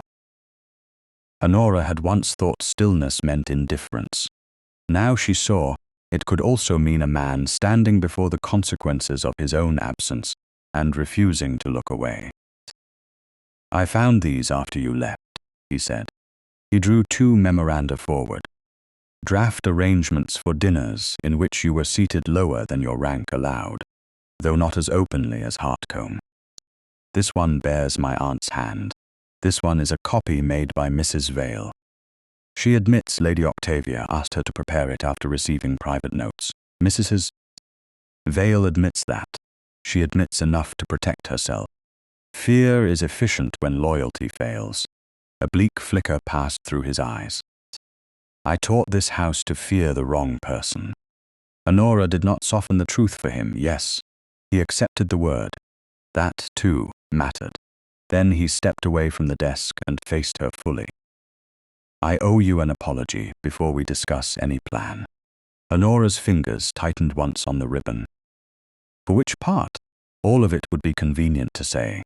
Convenient answers rarely heal anything. "Then I will be precise." His voice lowered. "I failed to know what was being done to you under my name. I allowed my aunt to become a habit so old that no one questioned it. When you told me the truth, I corrected the servants because I understood command. When scandal struck, I asked you to withdraw because I understood containment. I did not understand that silence had been the instrument used against you from the beginning." Honora stared at him. The fire shifted behind the grate, sending a brief gold tremor over the desk. "And now?" she asked. "Now I understand that asking you to disappear, even for protection, was another form of placing you where others preferred not to see you." The words entered quietly. Not as rescue, not as romance, as accountability. Her throat tightened, and she hated that grief could still find new rooms inside her. "You hurt me," she said. "I know. You believed me, but you still chose the shape of comfort that suited your training. Yes, if I return to your side in public, I cannot be managed as a symbol of your corrected judgment." "No," he paused. "You should not return to my side unless you choose it. And if you choose it, it must be because I have learned to stand at yours." It would have been easier if he had defended himself. Easier if he had spoken like a duke rather than a man beginning to understand the cost of being obeyed. Honora looked down at the cards on the desk. The first had shamed her. The second had tried to stain her kindness. The next move would decide whether the truth became justice or merely another whisper.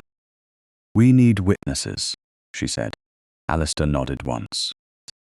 The change in subject was a mercy he accepted. "I thought the same. Not a crowd. A room precise enough that each person present matters. Those who saw Hartcombe, Lord and Lady Hartcombe. Lady Bexham, Lady Barstow, Rosamond, my Aunt Miss Shaw. Of course, Mrs. Vale, if necessary, and Mrs. Ansell.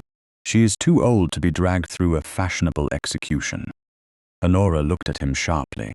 He corrected himself. "A social one. I will send my carriage for her only if she agrees. Otherwise, her letter can be read by a trusted person. The estate solicitor. Mr. Harbury knows the marriage settlement and the household allowances. He can attend as a guest connected to business, not as if this were a trial. It must not feel like a court. No. It must feel like a drawing room in which people finally tell the truth." Honora studied him across the desk. "That almost sounded like my strategy." "I'm learning," he said. The contraction made the admission less polished and more human. She felt the faintest ache of almost smiling, but did not allow it. Not yet. The setting should be dinner, she said. Cards again. Seats again. The same language they used. You would endure that? I have endured it without power. I can endure it with purpose. His face changed, and for a moment the controlled Duke vanished behind something rawer. I do not want you hurt again. Then do not take the pain from me and call that protection. Help me make it useful. Silence followed. It was not empty this time. It was full of decision. Alistair reached for the first ivory place card, then stopped before touching it. May I, he asked? Again, the permission. Honora nodded. He lifted the card carefully and set it beside Lydia's forged card, aligning their lower edges beneath the lamp. The green wax traces appeared faint but visible, twin stains on two separate insults. They will deny the hand, he said. Then we show the pattern. They will call you emotional. Then I will be accurate. They will claim I have been turned against my family. Then you must decide whether you have. His eyes lifted. I have. The answer was immediate. Against those who harmed my wife, yes. Not because you commanded it. Because I finally saw enough to be ashamed of what I had not seen sooner. Honora looked away first. The study blurred at the edges, though no tears fell. There is one condition. Name it. When the room turns, and it will, you must not speak for me before I have spoken. His hand stilled on the desk. Every instinct in him resisted. She could see it. The Duke, the statesman, the man trained to command danger before it spread, all of him tightened around the idea of letting her stand exposed. Honora, he said, that is the condition. They may be cruel. They have been. Octavia will aim for the place that hurts most. Then let her reveal herself. He walked to the fireplace and stood there for 3 heartbeats, his back to her.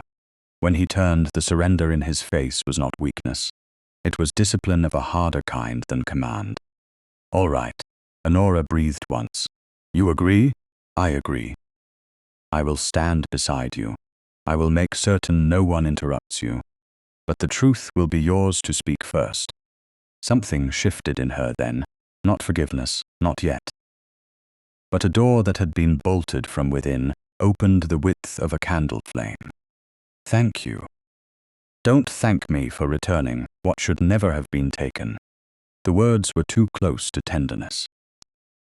She gathered the papers before they could warm into something she was not ready to hold. Together they drafted the guest list. Together they chose the evening. Together they planned a dinner that would appear gracious enough to attract the guilty and exact enough to trap them. Near midnight, as Honora rose to leave, Alistair picked up the forged card and the original. I will keep these locked in my desk. She held out her hand. No. He looked at her.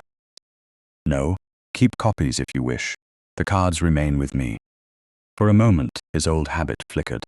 Then he placed both cards in her palm. Of course. Honora closed her fingers around them.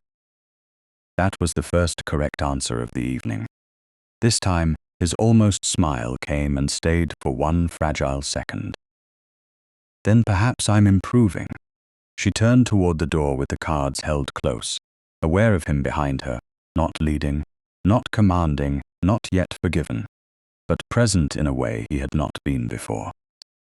When she reached the threshold, he said her name. She paused. Yes, I will not ask silence of you again. Honora looked back. In the lamplight, his face held no performance, only the cost of a promise he understood too late and meant at last. Then tomorrow, she said, we begin with invitations. The invitations went out the next morning on thick cream paper, written in Honora's own hand and sealed with the plain Caldermere crest. There was no mention of accusation, no hint of scandal, no word sharp enough to warn the guilty from the room. It was only a dinner, as society understood dinners. A gracious gathering at Caldermere House. A reconciliation, perhaps, for those who enjoyed imagining other people's wounds, tidied away for the comfort of guests. Lord and Lady Hartcombe accepted with embarrassed haste. Lady Bexham accepted after sending 3 lines too warm to be natural. Lady Barstow accepted because curiosity had always been more powerful than caution. Lady Rosamond Vane accepted within 2 hours, which told Honora all she needed to know. Lady Octavia did not reply until the following morning. Her note was brief, elegant, and edged with injury. My dear Alistair, if Caldermere House requires my presence, I shall come. Honora read the line once, then placed it with the others. She thinks the invitation is yours, she said. Alistair stood across the writing table, reviewing the final list. Let her. She will come prepared to forgive you. She may find that difficult. Honora looked at him, searching for the old cold satisfaction of power. She did not find it. His anger had not disappeared, but it had changed direction. It no longer stood between her and the room. It stood behind her like a closed door. No one must suspect the purpose before the cards are set, she said. No one will. And Miss Shaw, my carriage will bring her, Mrs. Ansell has declined to appear, but she has sent a signed statement. Mr. Harbury will attend as a state solicitor and old family advisor. His presence can be explained by business after dinner. Honora nodded. Good. She dipped her pen and began the place cards. This time the writing was slower, not because her hand trembled, because each name mattered. Lord Hartcombe, Lady Hartcombe, Lady Bexham, Miss Lydia Shaw, Lady Rosamond Vane, Lady Octavia Hales, His Grace, the Duke of Caldermere. Her Grace, the Duchess of Caldermere. When she wrote her own title, she paused only once. Then she finished the final letter and set the card aside to dry. Alistair watched without speaking. The restraint had become familiar by then, though not easy. There were moments when she felt his wish to help as one feels weather before rain. Yet he had kept his promise. He had not taken the cards from her hand. He had not told her how to arrange the table. He had not made the night his battle and offered her a safe seat behind him. By 6 o'clock that evening, Caldermere House had the unnatural calm of a house holding its breath. The dining room glittered. The drawing-room lamps were lit. The footman moved with nervous precision. Mrs. Vale had checked every tray twice and still looked as if she expected ink to rearrange itself. Honora wore ivory silk, not white enough to suggest innocence, not gold enough to perform triumph. At her throat rested the same seed pearls she had worn at Hartcombe House. She chose them deliberately. She wanted no armor that had not already survived humiliation. Alistair entered the blue parlor before the first guest arrived and stopped just inside the door. His gaze moved over her face, her gown, the pearls, the folded packet in her hand. Are you certain? He asked. No. His expression changed. No, certainty is not required. Only decision. He absorbed that. Then I will ask differently. Do you wish to proceed? Yes. Then we proceed. The simplicity of it nearly hurt. There had been a time, not long before, when he would have mistaken permission for delay and decision for something he should manage. Now he only crossed the room and stood near enough that she could feel his presence without being crowded. If it becomes too much, he said, look at me, so you may rescue me, so you may know. You're not standing alone. She looked down at the packet to hide how swiftly those words found the unguarded part of her. That is a better answer. The first guests arrived in a procession of practiced civility. Lord Hartcombe was red-faced and overkind. His wife looked at Honora with a shame that seemed genuine but not yet brave. Lady Bexham fluttered like a woman determined to be forgiven for an error she had not invented, but had repeated. Lydia arrived last before the enemies, dignified in the dove-grey gown, her gloves freshly mended, her face pale but composed. Honora went to her at once. You may still decline, she she said quietly. Lydia's hand closed around hers. Don't ask me to be less brave than you taught yourself to be. Honora had to turn away for a breath. Then Lady Rosamond entered in silver blue silk, all shine and sharpened sweetness. Lady Octavia followed, severe in black satin, wearing the amethysts she favoured when she wished the room to remember old authority. She kissed the air near Alistair's cheek and gave Honora a look of sorrowful endurance. "My dear," she said, "how well you look. Rest has suited you." Honora smiled faintly. "I have not been resting." "No?" "I have been reading." Lady Octavia's eyes flickered once. The dinner bell saved her from answering. Guests moved toward the dining room, but Honora's attention had already shifted to the folding screen near the far wall. Something pale rested on the small side table beside it. It had not been there when she inspected the room. Her body recognized the shape before her mind named it. A place card. Not on the dining table, not in the stack she had written. Set apart, as if waiting to be discovered by the wrong person at the right time. Honora crossed the room without hurry. Alistair saw her move and went still. She picked up the card. Lady Honora Wren-ford. No duchess, no title. Beside it lay a folded note. The seal was broken, but a faint trace of green wax clung to the crease. Lady Octavia's face had become tender with concern. "Is something wrong?" Honora unfolded the note. Her own name appeared in the first line, written in a hand that tried to resemble hers and failed because it did not know where dignity lived. "For the comfort of all concerned, I agree to withdraw from public duties until my nerves are restored." The room seemed to tilt back toward Hartcombe House, toward the sideboard, toward every place others had prepared for her before asking whether she would enter it. Lady Rosamond pressed a hand to her breast. How distressing. Surely that was meant to be private. Lady Octavia's sigh was perfect. "My dear Honora, no one here wishes to embarrass you. If you have felt unequal to public duties, you had only to say so." A murmur stirred. Not loud, never loud. Cruelty at this level wore velvet slippers. Alistair moved. Honora heard him before she saw him. One step, then another, controlled but charged with fury. She lifted her hand and placed it lightly upon his sleeve. He stopped. The room saw it. More importantly, he obeyed it. That small obedience changed everything. Lady Octavia's eyes narrowed. Honora looked at the card, then the note, then the guests, who had come to witness a dinner, and found themselves inside a reckoning. Her heartbeat was steady now, not because she was unafraid, because fear had finally found its use. "How fortunate," she said, "that the card appeared before we sat down." Lady Rosamond's smile tightened. "Fortunate?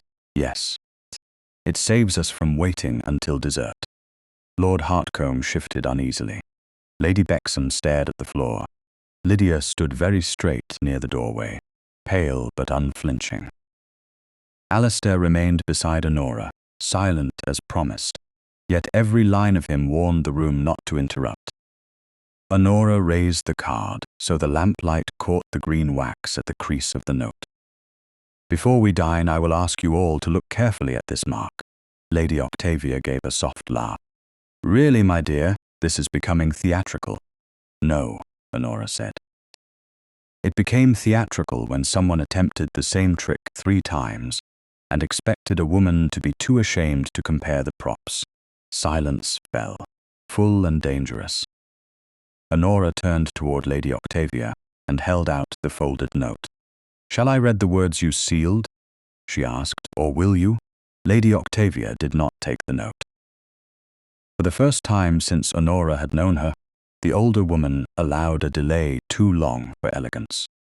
Her hand remained folded over the black satin at her waist. Her face kept its shape, but the room saw the strain beneath it. That was the danger of public cruelty. It required an audience to wound. Once exposed, it gave that same audience power to witness the wounder. "You are confused, my dear," Lady Octavia said at last. "Pain has made you imaginative. Honora did not flinch. Pain made me attentive. She turned the folded note toward the guests. This card appeared beside a note claiming I had agreed to withdraw from public duties because my nerves were unequal to them. It bears the same faint green wax found on the forged card given to Miss Shaw last week. She drew the earlier card from the packet in her hand and placed it upon the side table. Lydia's name looked small under the lamplight, but the insult upon it filled the room. A few guests leaned forward despite themselves. Honora then laid beside it the first ivory card from Hartcombe House. Her proper title gleamed there in dark ink, made grotesque by memory. And here, she said, is the card placed beside the sideboard at Hartcombe House. The same green wax touches its lower edge. 3 cards, 3 insults. 1 pattern. Lady Rosamond gave a brittle laugh. Wax proves nothing. A card may brush against any letter in any room. Indeed, Honora said. That is why I did not stop with wax.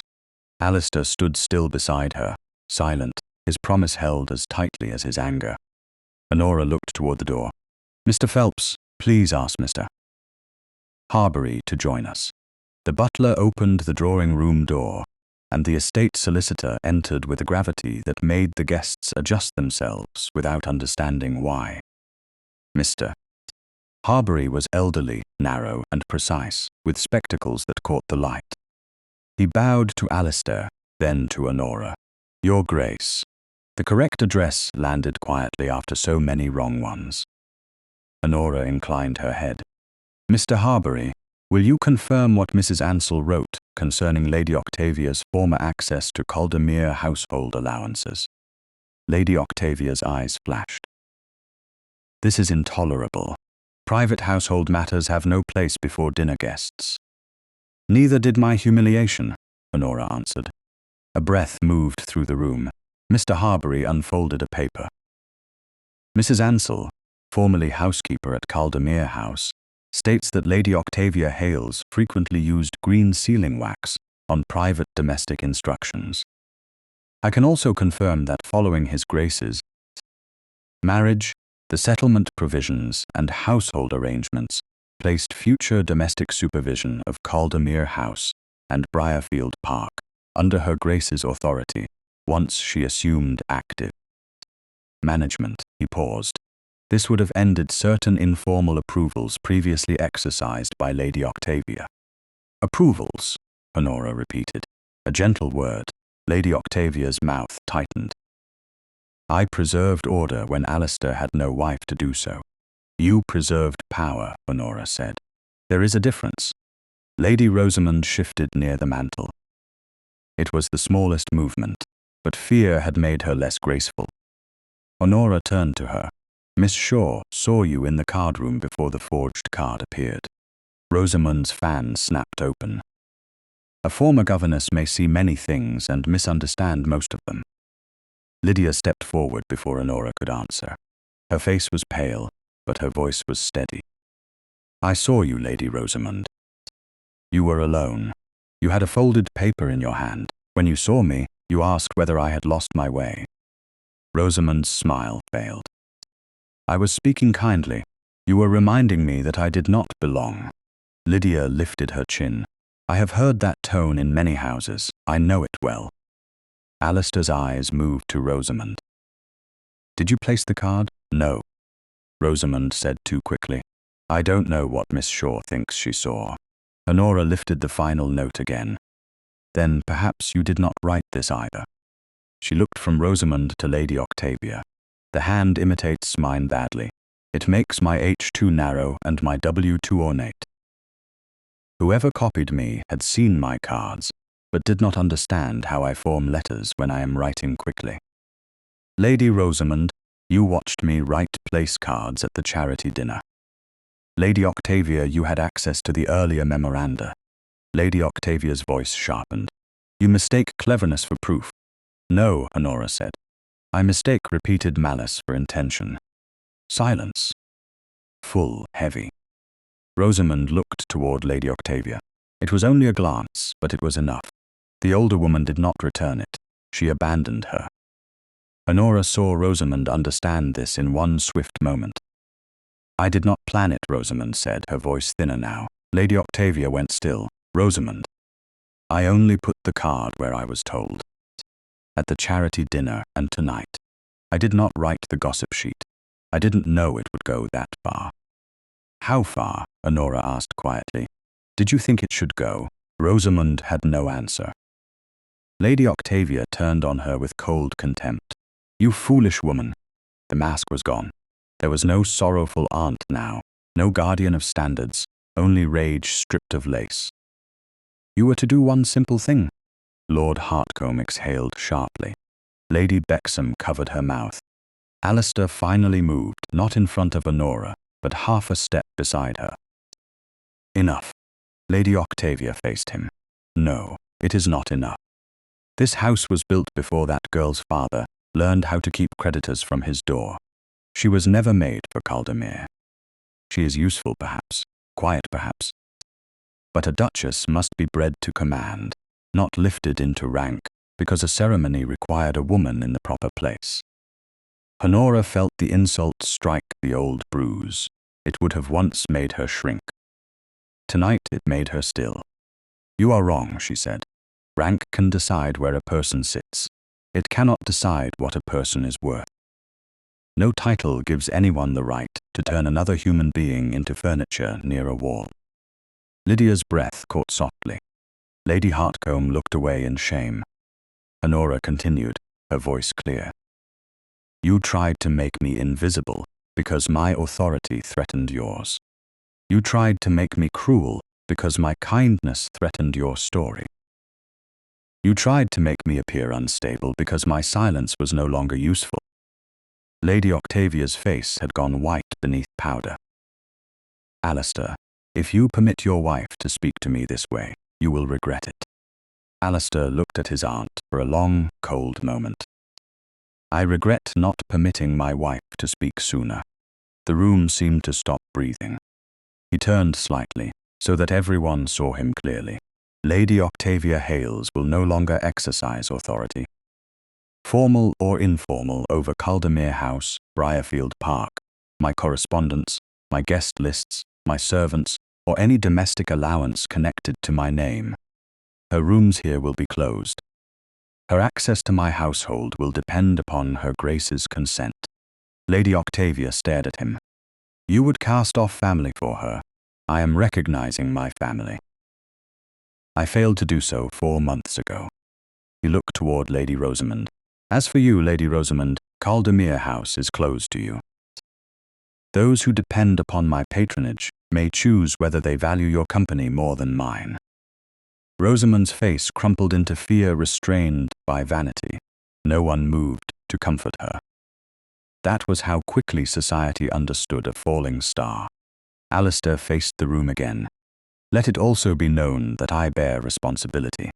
My absence allowed this. My negligence gave others room to decide how my wife might be treated beneath my roof. That failure is mine." Honora looked at him then, not because he had punished them, because he had named himself. That was the apology no private study could hold. Alistair turned to the dining room doors. "Dinner will proceed for those who can remember whom they are dining with." He took the proper card from the table near the door, the one Honora had written for herself, and carried it to the dining room. The guests followed in strained silence. At the head of the table, he placed one card before his own chair, His Grace, the Duke of Caldermere. Then he set Honora's card beside it, not lower, not hidden, not corrected after discovery, but exactly where all could see. Her Grace, the Duchess of Caldermere. He drew out her chair. Honora stood for a moment, looking at the 2 cards beneath the candlelight. The first dinner had tried to teach her that place could be taken. This one taught the room that it could also be restored.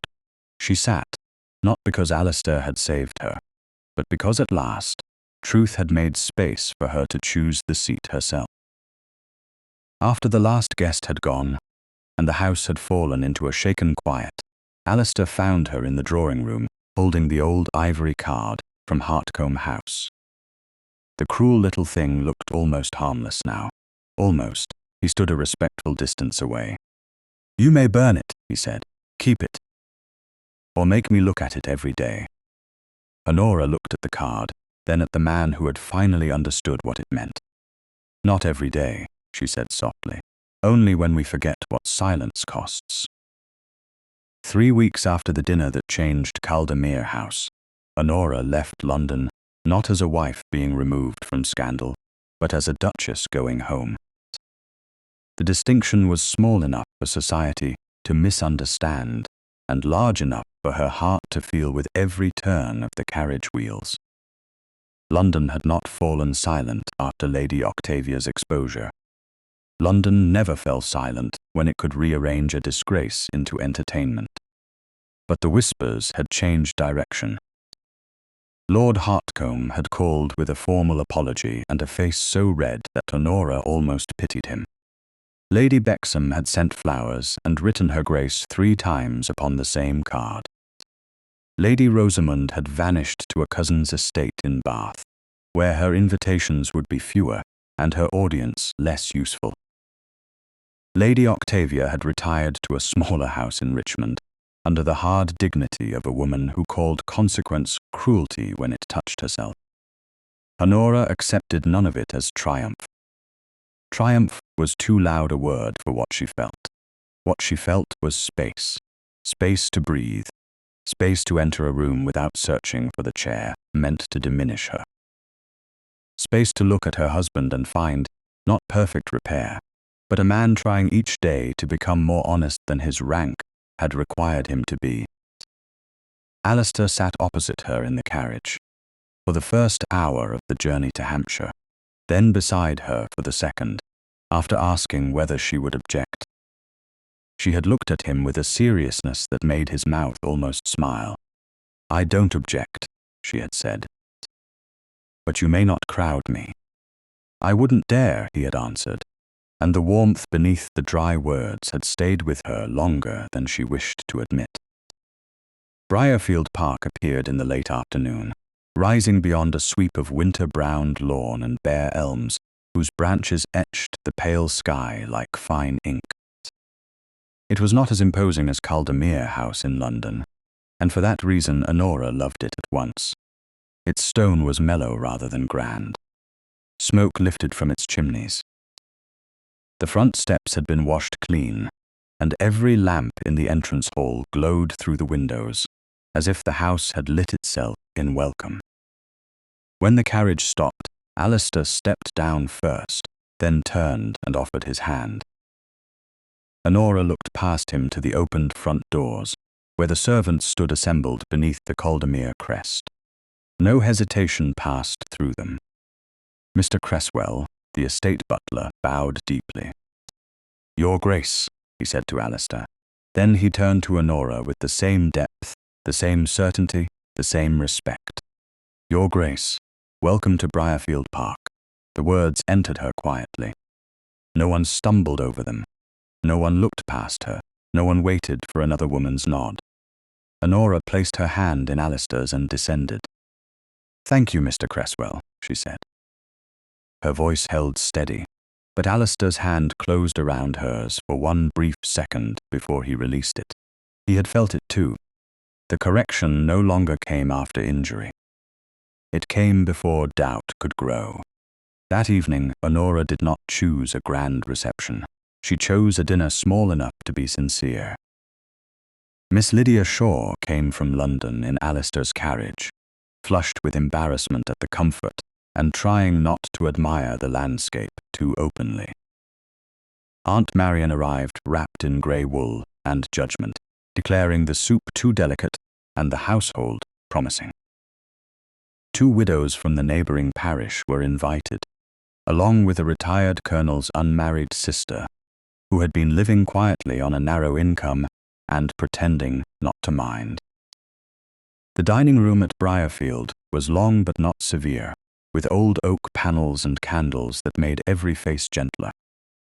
Before the guests entered, Honora stood alone at the table and placed each card herself. She did not arrange anyone as charity. She arranged them as human beings. Lydia was seated where her conversation would be heard. Aunt Marian was placed beside the Colonel's sister, because both women possessed opinions sharp enough to keep the soup warm. The widows were not tucked at the far end as ornaments of benevolence, but seated between people who would speak to them without condescension. Alistair entered while Honora was setting the last card. He stopped at the doorway and watched her. "Where would you like me?" he asked. The question was simple. It would have meant nothing to anyone else.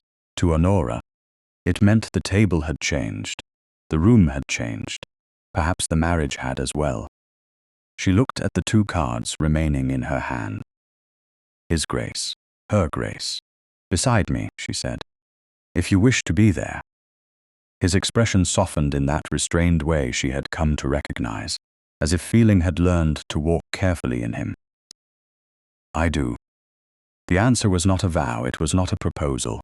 It was better because it was possible to live inside it. Dinner unfolded without spectacle. No one was placed near a corridor. No one was made grateful for crumbs of rank. Lydia laughed once, quietly but freely, at something Aunt Marian said about London ladies who mistook malice for breeding. The widows spoke of rents and weather, and nieces who wrote too seldom. Alistair listened more than he spoke, but when he did speak, he addressed each woman as if her answer mattered. Honora saw Lydia notice. She saw Aunt Marian notice. She saw the house itself seem to settle around a table where dignity had not been rationed. After the guests retired to the drawing room, Honora remained behind for a moment. The candles had burned lower. The place cards rested beside empty plates and folded napkins, harmless now because they had been used with care. Alistair entered quietly. "You vanished," he said. "Only into the dining room. I've learned to check." She turned, and the words should have hurt, but they did not. They were no longer accusation, they were memory shaped into truth. "And what did you find?" he asked. "That everyone remained where I placed them." He came no closer than the length of a chair. "Including me." Honora looked at his card beside hers. "Especially you." His gaze moved to the cards, then back to her. "May I ask something difficult?" "You may ask. I may choose not to answer." "Fair." He drew a breath. "Will you stay at Briarfield?" "With me for a time. Not because London expects reconciliation, not because scandal requires display, but because you might wish to build something here." The quietness of the question struck deeper than any declaration made before witnesses. Honora turned toward the table. She had spent months learning what it meant to be kept outside a life that bore her name. Now he was not offering her a place already arranged. He was asking whether she wished to arrange it with him. "I will stay," she said at last, but not as a decoration restored to its proper shelf. "No, not as proof that you corrected your mistake. No, and not in silence, never in silence." The answer came quickly, and this time she believed the effort behind it. Honora felt the ache of the past rise once more, not to wound her, but to pass through. "Then yes," she said. "I will stay because I choose to." Alistair's face changed with such restrained relief that she had to look down. On the sideboard, the old ivory card from Hartcombe lay beside the new pair she had written that afternoon. She had brought it with her, not as a relic of pain, but as a witness. She took it up now. The paper was still smooth, the ink still elegant. Its cruelty had not vanished, but it had lost authority. In the small writing desk near the window, Honora opened a drawer and placed the old card inside. Beside it, she set the new card bearing her proper title. Then she laid Alistair's beside hers, equal in size, equal in ink, neither hidden nor raised above the other. He stood behind her, close enough to share the candlelight, not close enough to claim. "Will you keep it there?" he asked. "Yes." "Why?" because I do not want to forget that a place can be taken by cruelty, restored by truth, and kept only by daily honor." He was silent for a moment. Then he said, "Then I will try to deserve the chair beside yours." Honora looked at the two cards in the drawer, his grace and her grace, side by side beneath the soft gold light. For the first time since becoming Duchess of Caldermere, the title did not feel like a room with locked doors. It felt like a threshold. It felt like a table waiting to be set. It felt cautiously and completely like home.